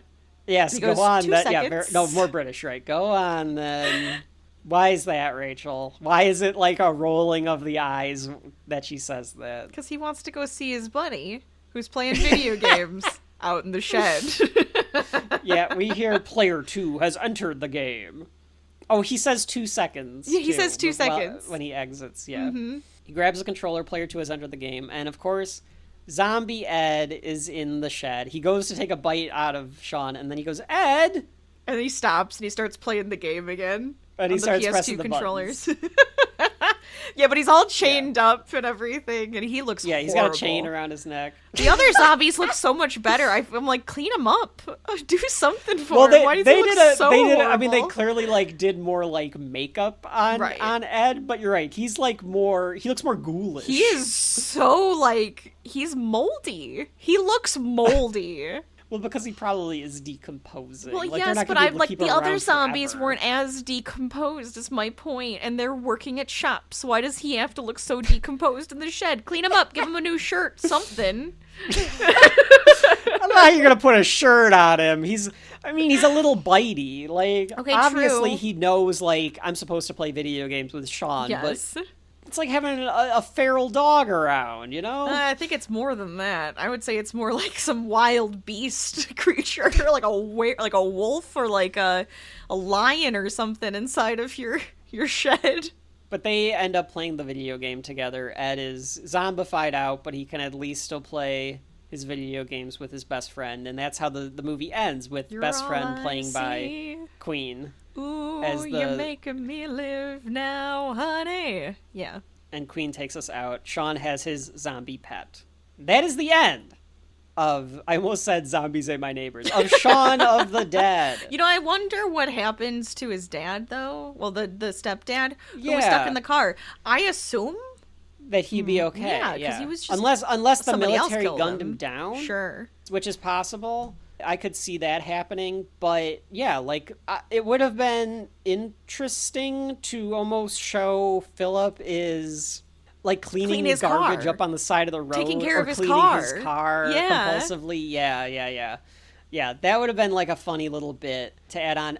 It might have underscored his death, but they already did that. But with the turning the sound off, Right. So I don't think it would have been too bad. But maybe you wouldn't get that reveal then of Ed being in the shed. I would have been okay with it though. I think I would have been okay enjoyed, with it because he's not staying with Shaun. He's at his own house.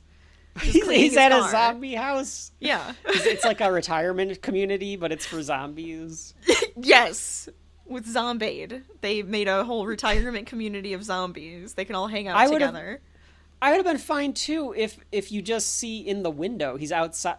Philip is outside washing the car, but he's all zombie. He's just still inside of his car or something. But then they would have had like two zombie pets. I don't know. But yeah, something could have worked there. Yeah. Something could have worked there. You know what they needed to do is like in World War Z, they needed to, the movie version, they needed to just defang them all. Just get rid of their teeth. Yeah, because it's like it's vampires or something. It's a little weird. Well, I mean, they can't bite you, so unless it's through the saliva and they're gumming you. Well, it could be. You get any saliva or their blood in like an open wound and you're turning into a zombie. That's gonna happen. I've seen 28 Days Later. Get the fuck away from me! I've seen that. That's just a little drop that goes into his eye. Just saying. Rachel, we have come to that point of the show where I will ask you. You're already laughing. Sorry, go on. Does Shaun of the Dead have shelf life? Well. So. She said well this time. I'm sorry. Should I? Well, what's it's more volume British? 7. It's volume 7. What's She's more going British? with well this volume. Oh yeah, well. Well. All right. It's all right. I really like this movie.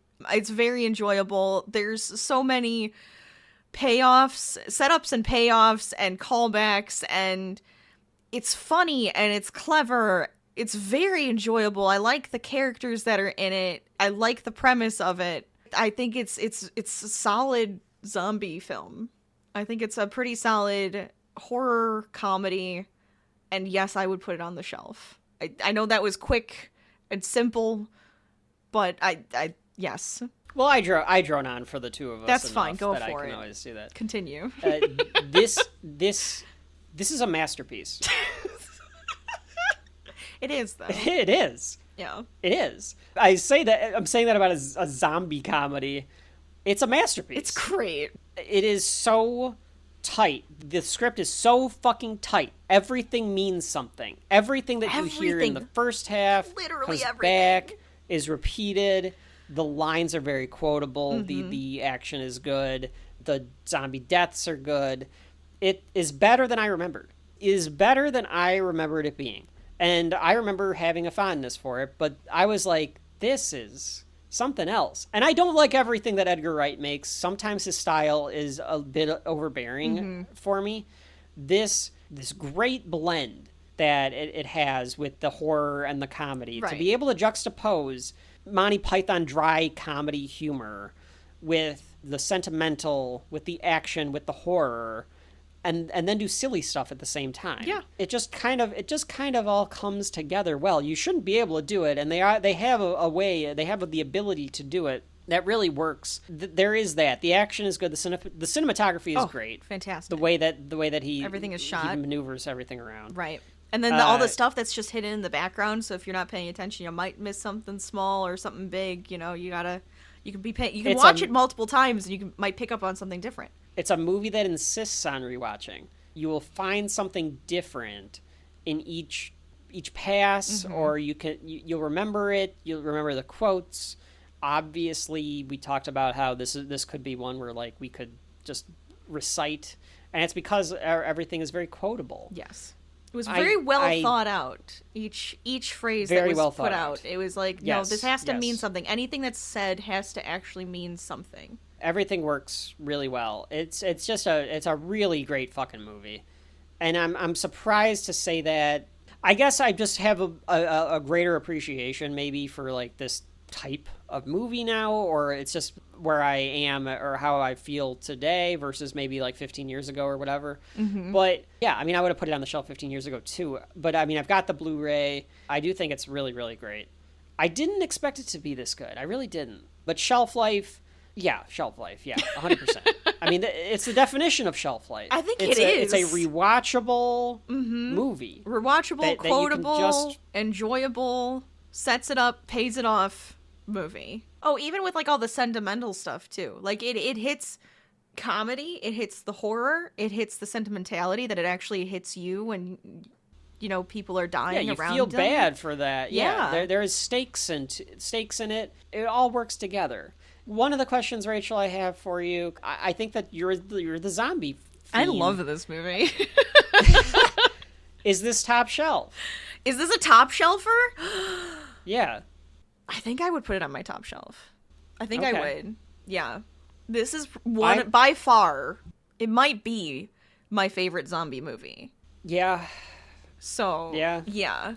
I'm real close to putting it on there. I think I can be convinced to put it on there, especially after this latest watch of it. I would have told you I liked this movie. Yeah. Watching it again, I don't know how much I come back to it, but it feels damn near top shelf territory. It is just that solid. I think it might be there too. Yeah. I think it's funny because the original, you run a show, a podcast for however many people, even if it is just for our own gratification. Sure. Sometimes we have to put these in the right order. We do think about this, folks. We do, we actually do. We originally had something else as the opener. Very worthy of being an opener for a volume, because we always try to put something larger as an opener. And we were like, no, make October all horror. Yeah, we wanted to have fun with it. We do. We wanted to do all horror theme this month. We were like, what do you put? What do we put at the beginning? And it's like Shaun of the Dead. It's like, oh, it just felt like it fit. Shaun of the Dead can be the kickoff, right? And like watching it again, it's like, damn, yeah, of course it could be a kickoff. Was. It is a masterpiece. We've had some episodes where we have not allowed things that are like in the top movies of all time on the shelf, and it's like, well, one, they have to be entertaining, rewatchable, et cetera, et cetera, et cetera. Right. It can be great, and I never want to see it again. There's there's probably at least one later on in the volume that I might say that about. Yeah, I think I would too, probably. We're probably thinking of the same movie. Probably. I tend to have at least one, probably in each volume, where I'm like, no, I'll watch it, but, it's not on the I don't need to shelf. see it. I don't need to have it. I would watch this every year for Halloween. You could. Yeah. You absolutely could have this in an annual rotation. Absolutely. Absolutely. So that was Shaun of the Dead, directed by Edgar Wright. It is on the shelf. Not only that, it might be on the top shelf. It's on my zombie top shelf, at least. So, Rachel, what do you have planned for the rest of the day, then? Cup of coffee, go out for a run, come back, read a book, go to bed. Perfect. All right. Well, while you're doing that, I'm just gonna go out to the garden then. Go on then. I've got a zombie out there. Oh. I use it for shooting practice. Oh, okay. So. I thought you were just going to go garden. Oh, okay. That's. Yeah. No. Sometimes you gotta practice. Yeah. Sometimes you gotta be ready. That's understandable.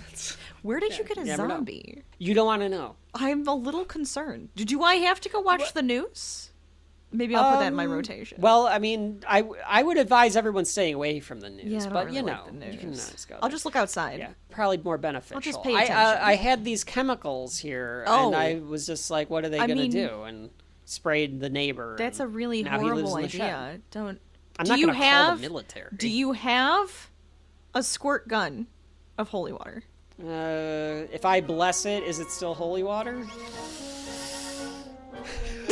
Rachel looks concerned. Well, maybe I'll stop and get some holy water. Anyway, until next time, I've been Kevin. And I'm Rachel. And this has been Shelf Life. Zombie Apocalypse. The Zombie Apocalypse Edition. I don't know. What were you going to say? I was going to say we'll see you at the Winchester. Oh, yeah. We'll be back next time after this all blows over.